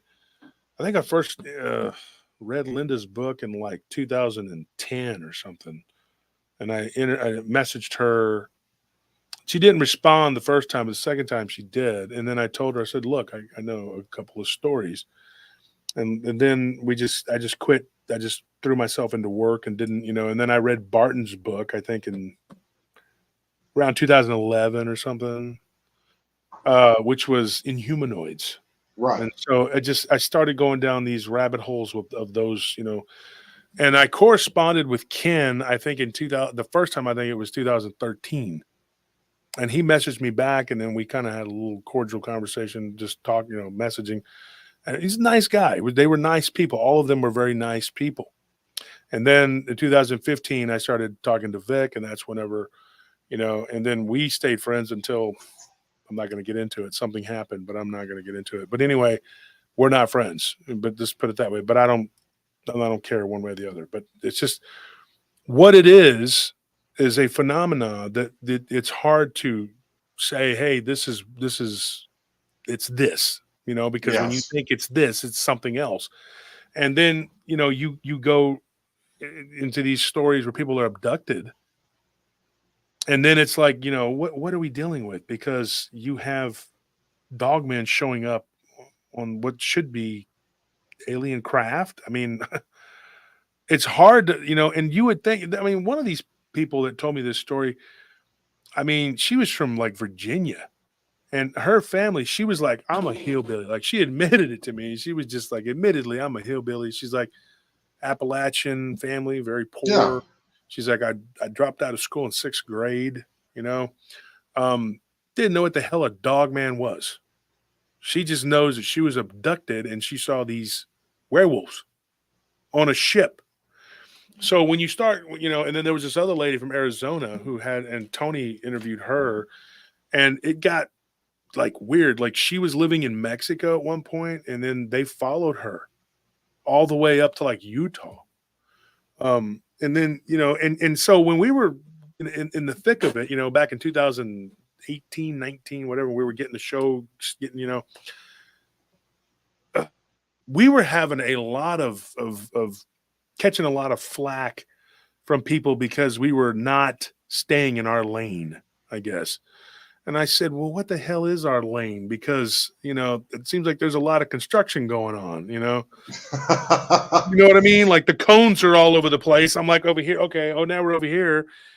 And so I had a conversation with Linda one time, and this is when me and Barton started working together 3 or 4 years ago. The whole thing happened with the Beast of the LBL and all that. And we had it on the live stream. And so we were having a conversation with Linda, and we were listening to her talk about how it, and it was, it clarified a lot of things for me because she went through the same thing. And there was this whole evolution of her thinking, hey, this is some sort of flesh and blood thing, to, by the end, she was believing that it was something else. What in the hell are we dealing with here? Right. And then people are like, well, I heard you say this or she said that and blah, blah, blah. But, you know, you're trying to navigate these ever changing and choppy waters of what this could be, you know, and it's like, it's extremely fascinating. And I'm really like, I just really enjoy the fact that because of all the things I've done in my life, being a musician, being a comedian, I do a ton of stuff. Reading crowds, reading people, and like I said, the experiences I had as a kid, it all seems to come together into what I'm doing, and I'm really enjoying. For me, for the most part, it's the interaction that the people coming forward and feeling comfortable talking with me, and I really appreciate that you had me on tonight, dude. I really appreciate that, dude. And I appreciate you coming on. Do you need to run? Yeah, I do. Okay, yeah. It's been quite a while. Yeah, 3 hours. Yeah. So enjoyed having you on. If you want to come back, Thank you. let me know. Yeah. I'll hit you up. I'll take my time, of course. You know how it goes. It's you gotta leave things breathe for a second, but sure, I'll definitely come back. Yeah. Just let me know. And I wanted to interview you, or not interview you, but have you come on and, like I said, as a co-host for the Saturday. So if you wanted to come back, you're welcome to. It's whatever. Saturdays are pretty open, folks. And if you want to be a guest on the show or something, I'm not doing a lot of formality right now. You know, I'm just kind of taking it like as it comes, you know. Thank you, Andrew. Thank you, guys. Yeah, this is it's just, I love like you being a person who's been in the thick of it for over 30 years, because you were confronted with it. I love people's takes, and your take is definitely unique. So it's been, for me, a learning experience as well as like a wow. And like, you know, getting to know you a little bit. Like you're very personable, and I really appreciate that. Well, you are too, Tom, and I'm glad you showed up here. What is your channel called again? The Eye of Jupiter? It's the Eye of Jupiter. I run a live show every Wednesday at 7 p.m. Eastern time, and I release an episode of the regular podcast. I started today. As of today, I made the decision to do it on Fridays, and they will drop at 3:30. At the moment, I'm on Mountain Time, but later in the year, I'll be on Central Time because Mexico does not do daylight savings time. Mm-hmm. But I don't know how that works in the algorithm. I'm still trying to figure all this out. My computer is 9 years old. This is a closet that I got to throw something behind me to give some kind of background so my daughter can walk behind me without being on the camera. And it's an experience, and I'm slowly figuring it out, and I'm having a good time doing so. Yeah. Like I said, you want to come back on Saturdays and make it a regular thing, you know, or come out sporadically like Rob Yox. He comes on sometimes he doesn't. Yeah, I'll ask you in advance, and, you know, yes or no, maybe so. All that's fine. However works for you, buddy. Yeah, man. Yeah, somebody just said here, Lawrence Calley says, I think Tom would make a fine co-host. I do too. Thank you. Thank you very much. And maybe at some point we can, you know, teach Tom about, you know, being like a good person, because, you know, he's going to hell. No. God loves me too, guys. God loves me too. Just because I don't subscribe to a certain book. I don't think you're a bad guy. I think that, you know, that's how people think, though. But you know, they can think what they want. I know in my heart. That's right. They can think what they want, man. Tom, you're a good guy, man. Thank you, brother. I had to. You're a comedian, and so I had to make a joke.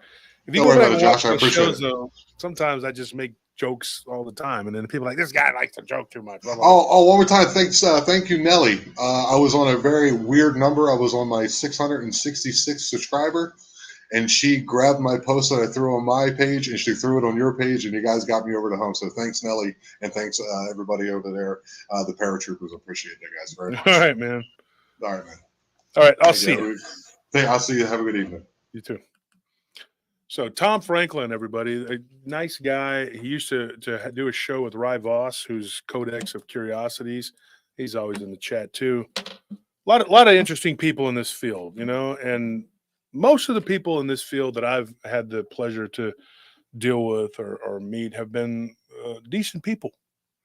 Just a very small percentage of ne'er-do-wells who don't want to conform and be whatever, mean and nasty, but we're not going to focus on those people. These are the people that we need to focus on, people that are doing things that, you know, my friends, BMR, Tex and Krista and Brandy from Blondes and Booze, of course, and of course Barton and Letitia and Daryl Denton and Martin Groves. They're all at a conference that took place today in Alabama. I have not had a chance to speak to any of them to see how the conference went, or I'm like, was it good? Was it bad? Was it fun? I have no idea. I have not talked to them. Hopefully they had a good time. I saw a picture or two, and so I wish them the best, and I hope they travel safely tomorrow when they go back to their homes.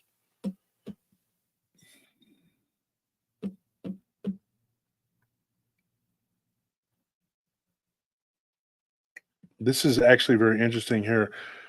Robin, you may be onto something with that. I'm not going to confirm or deny because this is also Google.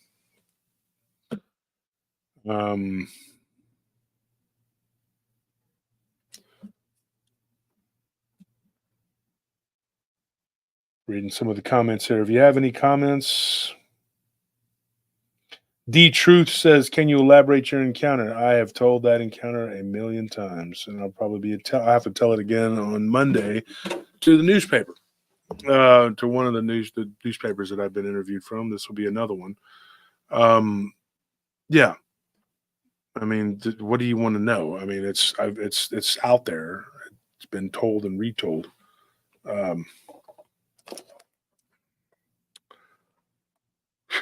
This is a new hat, so I got to break it in.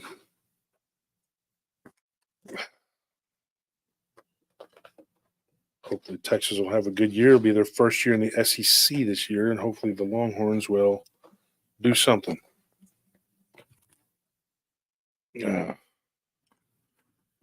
Everybody's saying, "Oh, they're not going to do good. They're not going to do good." Well, they beat Alabama, didn't they? And they went all the way to the semifinals. So they came within one game of being in the national championship. I think they'll be fine.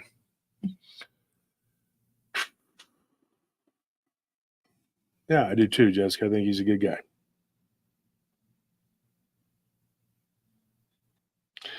Discrimination of Dogman eye color.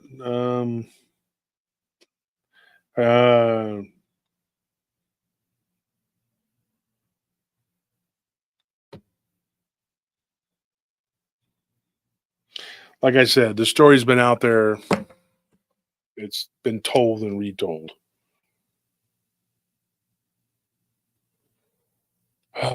So it happened on Halloween night, 1990, and I was 15 years old.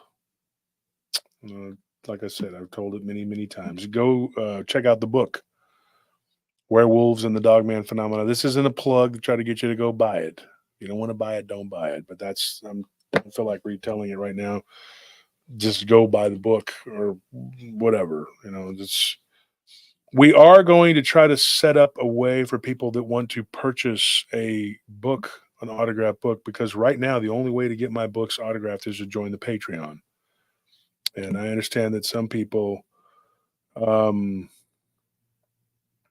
can't afford to join the Patreon. I understand that. I get it.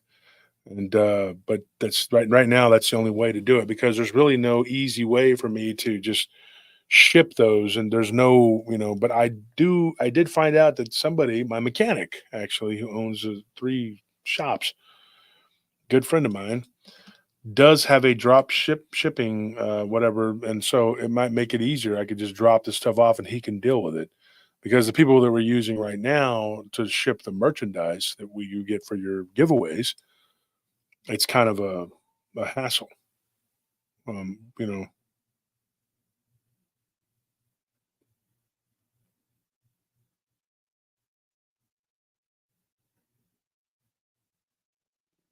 Yep, and that's right, Shade.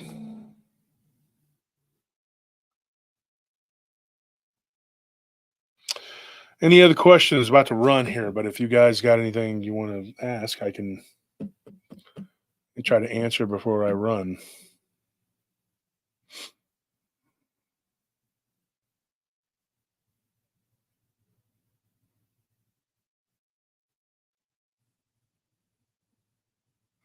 Caitlin McLeod says, so if you want to buy the books, I'm going to try to set it up on the website that we're going to try to have the website. We're not going to try. We're going to have the website where you can buy all of our merchandise along with multiple other people.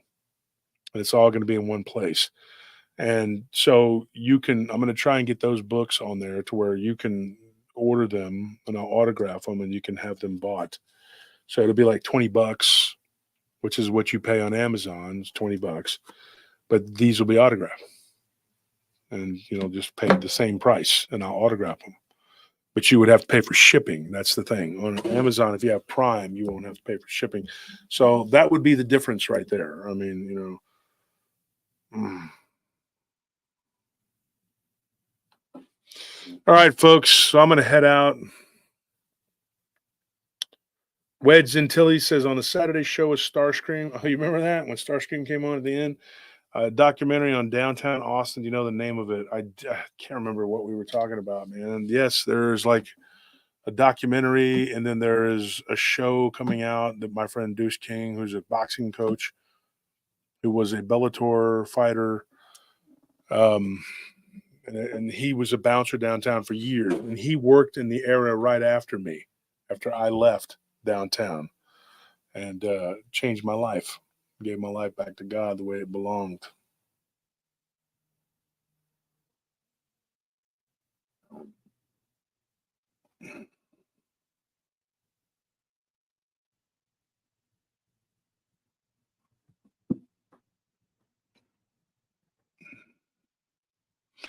McLeod, Caitlin, okay. Wolf Sugar, I guess she's talking to Sugar Britches. I don't think she's calling me Sugar, but Wolf Sugar, it's pronounced McLeod. McLeod. Okay. So we'll call you McLeod. That's actually a lot of Silicon Valley startups are leaving Austin now. They were already here and now they're going away because they turned it into a nightmare here. The homeless people have come here in droves, and they're one part of the problem. But like they're just one part. There's a lot of moving parts that are the problem here. And they've turned certain areas of Austin into a freaking war zone, dude. I'm gonna tell you right now. It says here, Josh, Bible only speaks of us having souls. Animals do not. Do you think dogmen do? Yes, I do. Nothing can function without the spark of life, of a soul.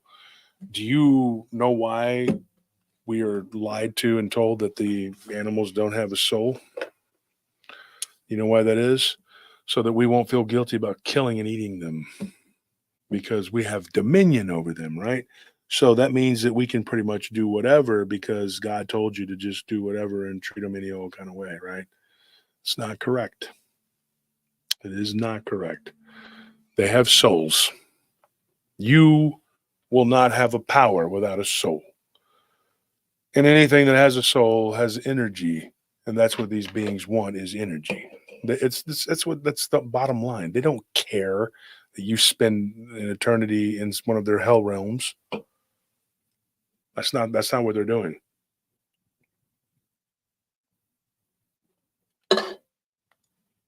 Use your brain. God gave you a brain. Use it. Would a clone have a soul? He would have to. Or he or she would have to. Hollow is the body without a soul. There's nothing there. A corpse is a corpse. Without that, that's the power of it is gone because there's no longer a soul. When that soul is gone, there's nothing there. Dogs and cats have souls too. They have little bodies and little souls just like we have. I hate that people think that. I'm not an empath in the way that some people are, but I am pretty empathic. And one of the worst places to be in for me is a slaughterhouse. I've been there and I felt like I was going to just crawl out of my skin and die because I could feel the energy of all those animals confused and disoriented. Yes, Caitlin, I definitely agree. if there's one thing I can swear to you, I don't swear about anything, but I can tell you right now, they have souls. I'll fight anybody on that. I don't care who you are. I've argued with rabbis and preachers and clerics. I don't agree with kosher butchering, and I don't agree with halal at all, because I think the animal suffers needlessly. You are clinging to ancient laws that really have no relevancy anymore. I limit the amount of beef that I eat. I do admittedly eat a lot of bird. I eat turkey and chicken quite a bit. But I wish that I could just not eat, but I need the protein. But I wish I could, because my stomach has a hard time with whey, but I do eat it, but I don't.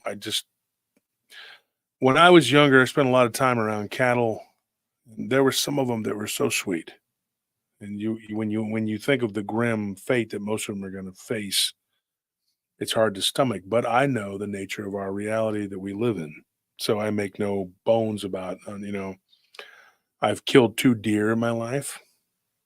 I wouldn't call myself a hunter, although I have hunted and I know how to do it. And I've fished quite a bit too. But I do understand that we have to eat meat, that people do it. And that's just part of life. But that doesn't mean that I have to be happy with the way it is. And I do think that there are other ways. But I think this world is flawed and it's brutal. And it doesn't have to be that way. And I don't believe that this simulation is, it's just not. Robin says clones have demonic consciousness looking out of those eyes. Not necessarily. Robin says it says to eat meat in the Bible. Yeah, the Bible says a lot of things, Robin. I don't know how it says that, but it does say a lot of things because guess what? Shocker. The Bible was written by men. And a lot of these were the priesthood, and they had a vested interest in keeping everybody buffaloed. It's just the truth. I don't want to talk about it anymore, about when it comes to that. I'm not going to talk about the Bible, whatever. People get so upset about it because they can't handle the truth.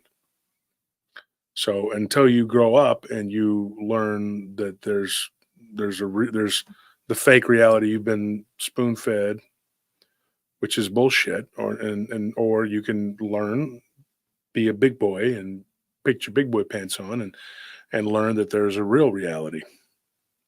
All these other bullshit artists, talking people, they don't care. They're just going to tell you whatever it is that they,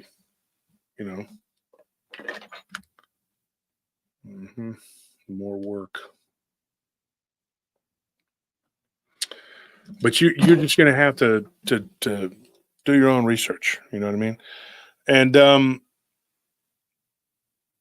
understand that we are like oppressed. We're oppressed in this world. Jesus tells you everything, and people still just do not get it. He tells you over and over again that the God of this world is Satan, or as he would have said, Shaitan. So, and then people want to argue and argue and argue about who or what God is. Follow Christ. Okay, and find him. That will take you to the true one living God. It is a little confusing because, of how he came to be. But if things were easy, it wouldn't be worth you wouldn't have the problems. It wouldn't even matter. Life is not meant to be easy, but it doesn't have to be a miserable pile of crap either. It's what you make of it. If you take me, for example, I did not grow up the easiest. I had a horrific childhood. A lot of people did. And I don't go, my childhood was more horrible than anybody else's. Hell, a lot of us Gen Xers had kicked in the teeth, crappy childhoods. I can't go around kicking rocks because of what happened to me. I have to pull my boots on. And every day I get up and I put my boots on and I go to work. I do what I got to do. And I don't lay around and play games because I don't have time for that crap. Some people do. They've managed to con the world, but in the end, you're not going to get away with it. Your con only lasts so long, and God sees through it. And they're like Christian sociopaths. They really are. They believe that they're going to somehow con the Lord God into letting them into heaven. It's not going to happen. Okay. But I would hate to be in your shoes. I could just say that. Well, I agree, Lawrence Callie says suffering is training. It sure is.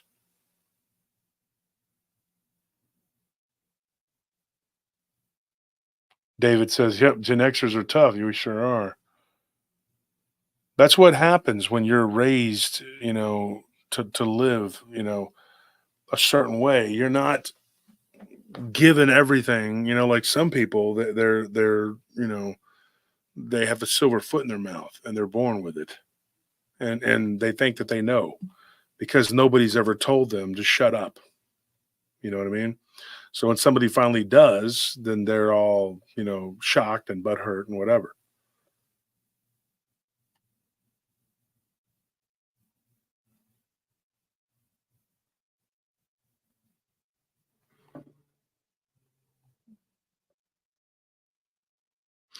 Yeah, Robin, okay, I'm going to say this, and this is not an arrogant statement. I already know, dude, I don't need to read any more of this. All right. I've been studying this for 30 something years, dude. Okay. So it's not like what you're telling me is going to be some profound thing that I'm going to go read and I'm going to be like, wow, this has totally opened my eyes to a whole nother world of power. Okay. It's not. I've read over like 2,000 books. It doesn't, and reading 2,000 books doesn't make you a genius either. It makes you book smart. Okay. But it's how you apply it. All right. But I mean, constantly posting in capital letters, just constantly, I've been patient, but I'm starting to not be. You have to understand something, man. I'm ahead of the curve. Okay. I'm not, the things that Terrence Howard were talking about is things that I've pondered years ago. And this isn't like bragging or anything like that. I'm being honest. Okay. You never met anybody like me because I've never met anybody like me. That sounds like a narcissistic statement, but let me tell you what narcissists do. What they do is they say a bunch of bull crap and they keep spouting it off. Okay. And they talk about what they're going to do or what they will do, and they never do it. They never, ever follow through with very little of what, just enough to keep you believing their BS. And I know several of them in this field. They're BS artists. That's what they are. I didn't say there's nothing I did. You okay? You know what? Goodbye, dude. All right, I'm just gonna delete that comment for right now, but keep it up, dude, and you will be banned. Okay. Okay. All right. Well, you're done, dude. I'll see you. It's enough of them. Enough of the BS. Okay. You just sit there and argue with me in the chat and now you're probably my enemy. Okay. I didn't ban you. I just put you in timeout. Okay. So I just don't want to sit here. I don't know who's monitoring this right now. I don't think there's wrenches. Lolo and Farician, there's wrenches. But I had to make that decision because you've said enough. All right. I never said I didn't. And he said, you just made a narcissistic statement. And I was trying to clarify. Okay. Mr. Judgmental. What people do is they say things that they never do it. And then there's some people that aren't really narcissists, they're just dreamers, but they never really follow through. They're happy just procrastinating through life. I'm not that guy. Okay. I said I was going to have a conference. I did it. I said I was going to have another conference. I did it. And I've been suffering for it ever since. Okay. But I can say this. I said I was going to write the books. I wrote them. When I tell you I'm going to do something, I do it. I'm not a person. I'm not that guy that's that is what narcissists do. They are liars, and they will come on there and they'll tell you, oh, I'm going to reveal all this stuff. It's all going to come out, and this is going to happen, and that's going to happen, and the sky's going to open up, and blood's going to pour out, and all this other craziness is going to happen, and profoundness, and boom, bam, boom, something dark side. Shut up. Okay. You're not going to do it. You never will. You never have. You've never had to. You know, a lot of these people, they don't work. They don't have to do anything. They have no responsibility, but just to sit around and be a little asshole.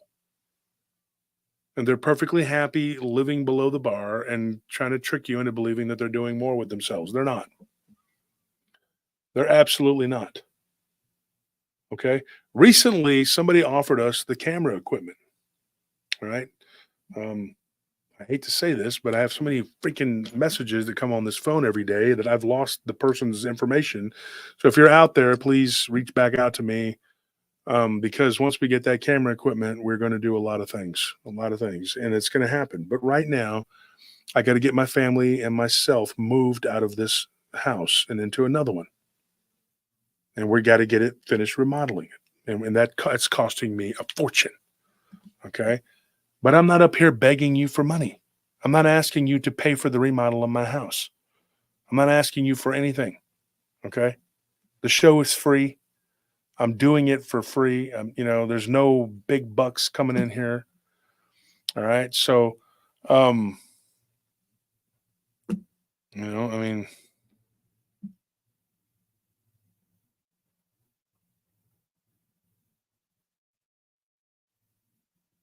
exactly. I made a commitment years ago, folks, and I've said this before. I'm not going to put things behind a paywall. You know, the truth just said it. No paywall. I'm not doing it. I could easily put my work behind a paywall, and I could make money at that. You want to watch? I could do it. I could easily do that, but I'm not that guy. And no matter how hard times have gotten for me and my family, I have not done that. And believe me, you don't even know. In 2019, you know, I went through a stretch where it was kind of rough at one point, and in 2021, I hit another rough patch, but you wouldn't know it because I didn't tell you, and I didn't say, "Hey, you know what? I'm having money problems." So these people that say that's not true. There's a lot of things that people say and do that aren't true, that aren't correct. But I'm here to tell you that I give a shit. I do care. Or I wouldn't be here every, Friday, Saturday, Sunday, and again on Tuesday. And I could go on every night if I wanted to. But I try to be respectful because I have friends like Boomer and Tex and Barton and the Blondes and Booze, and Matt and other people that they got to eat too. They got to have their shows, and I could just be disrespectful and go, you know what, I'm just going to go on every night. I don't care what you do. I'm not going to do that. But, that's just it. There's a bunch of stuff coming up that's going to happen with the show. We're going to be on television, like starting, I think, in October, November, whatever the fall lineup is, whatever. And we're going to have a tailor-made 1-hour episode on television. I'm not even bragging. People are like, oh, he's bragging. No, I'm not. I'm just telling you what's going on. I mean, I'm excited to a degree, but I don't want to. It's not the be-all, end-all. To me, the be-all, end-all to all of this is to get to the bottom of a lot of this stuff so that you know what you're dealing with. And we're in this together, and we're trying to get answers, and we're trying to help each other. There shouldn't be some kind of agenda in place because that's what it is. Everybody's got an agenda. And I've had people tell me, well, if you'll just say this and do this and believe like this, then everything will work out for you. How about no? I could hoe a very easier row. Ever heard that saying, easy row to hoe, whatever? Sounds kind of weird in this day and age, but yeah. I don't want to take the easy road. Because in the end, that's the road to perdition. And I don't want to end up there, and I don't want to take you there. I want to do right by you. You do right by me. We help each other out. We take care of each other. Be respectful. Not be respectful to you.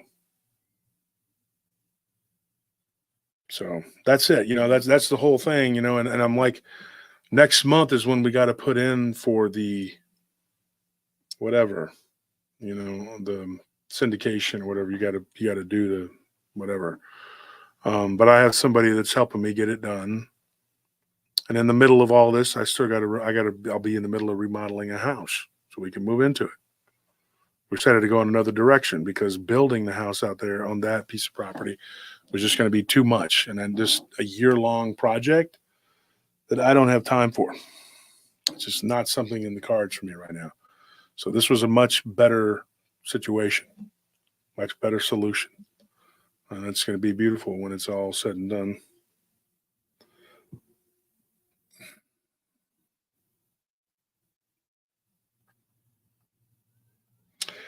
Well, you're in luck, Quantum Potential, because he's coming on. And with that being said, I'm going to get out of here. All right. I'll let you know when it's going to be this month, later in the month, that he's going to come on. His publicist reached, he has a guy or whatever that reached out to me. So, I mean, he has a guy that, you know, I don't have that. I don't have somebody that messages people and says, hey, you know, whatever. D-Truth, that's a very good question. It says, what TV show will create a limit of what you did? In order so it won't be classified as an infomercial, you cannot collect donations or advertise anything. That's the only stipulation. And then you have to just do the same regulations as YouTube. You know, you can say like shit, like I say, because I have a potty mouth at times. I try not to.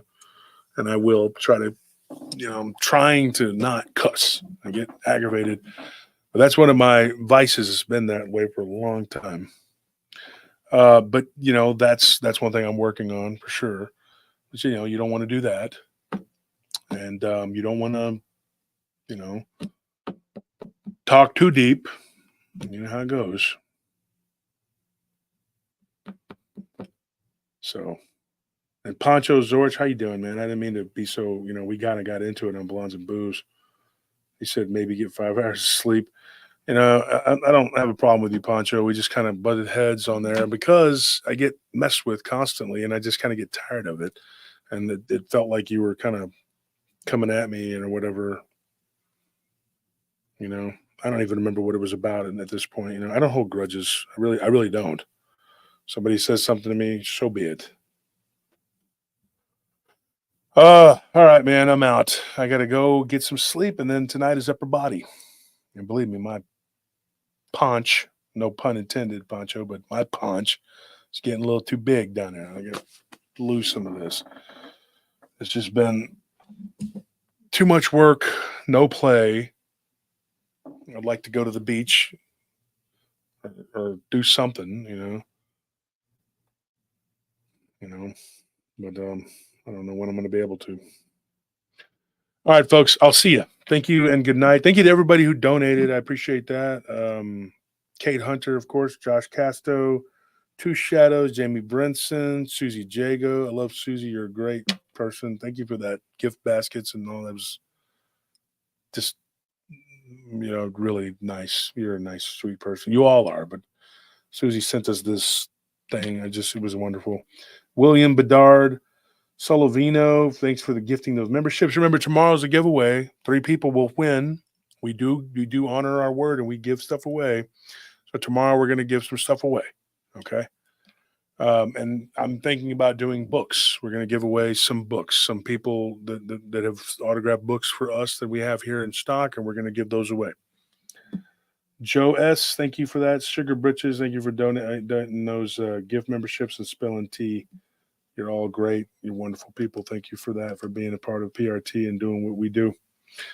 Good. Thank you. And I'll see you tomorrow night. Now, remember, tomorrow night, all we do is just me. It's going to be me, Anthony, and Tony. Tony's back. He's been working his ass off. He's got some time now because our large account ended.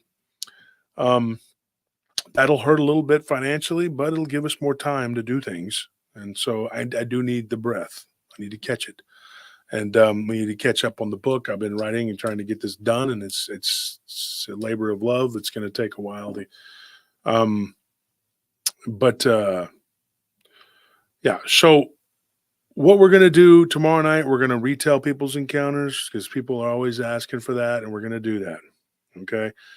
And there's a lot of people who want to come on the show. Now, if you'd like to have a Sunday where we bring somebody on and they just talk about stuff, we can do that too.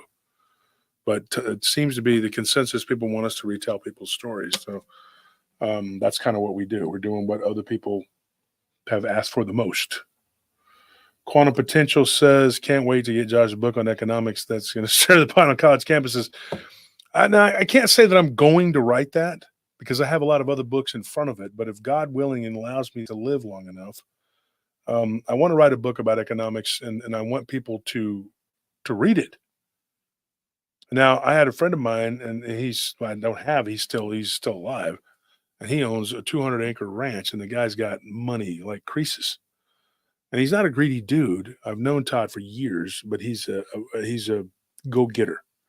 Probably got 10 times the wealth that I do. And he told me, he said years ago, he says, people don't care. And he's a year older than me. He's not like this old person, but he's wise beyond his years. And this was 20 years ago. He says, people they don't care. If you give them something for free, a gift, they'll look it in the mouth. They don't care. But if you charge $1, $2, whatever, there's a small little investment there, they'll actually give a crap. And I believe that's probably correct. I don't think you guys, as far as but the mainstream people, the NPCs, you think they really care? If it's free, they're like, nah. But if they actually paid a little something for it, they might be more willing to open it up and read it. So that's my thinking on it. Maybe just sell it for $1 or download a book and download for $1 or something, even if it doesn't give me any money at all. Just as long as they have some sort of skin in the game to read it, because the whole goal is to get them to read it. Because think about this, folks, to the 272 people that are still here. If all of us started paying more attention to history, to science, real science, economics, learning, like truly learning things, right? Imagine they would not be able to stop us. We would be like a tidal wave washing over these people who are trying to control us and keep us down. Playing God. That's what they're doing. Okay. And I'm all about trying to kick that door in, because this is no exclusive club. They've made it that way. We never should have been born into slavery, but we were. We're all slaves. And over the history of the course of the world, we've enslaved each other and done all kinds of things.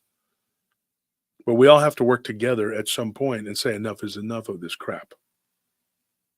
Right? It's just the truth. Probably a good thing, Lawrence.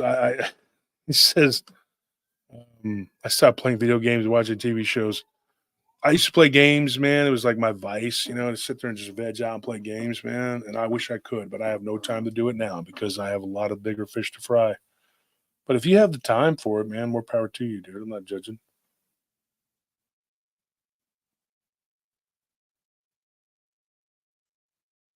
Rich Sykes says, he says you will get to 100, Wolf. What does that mean? Josh, do you have audiobooks? No, I don't have audiobooks. Hey, Calico Jack. What's going on, guys? Everybody. Hey, it was good to see everybody in here. David Buckles, everybody, Daniela, all the usual suspects. Thank you to everybody who helped out with the show. And once again, I want to say good night. Thank you, everybody. Oh, Rich Sykes says age. Okay.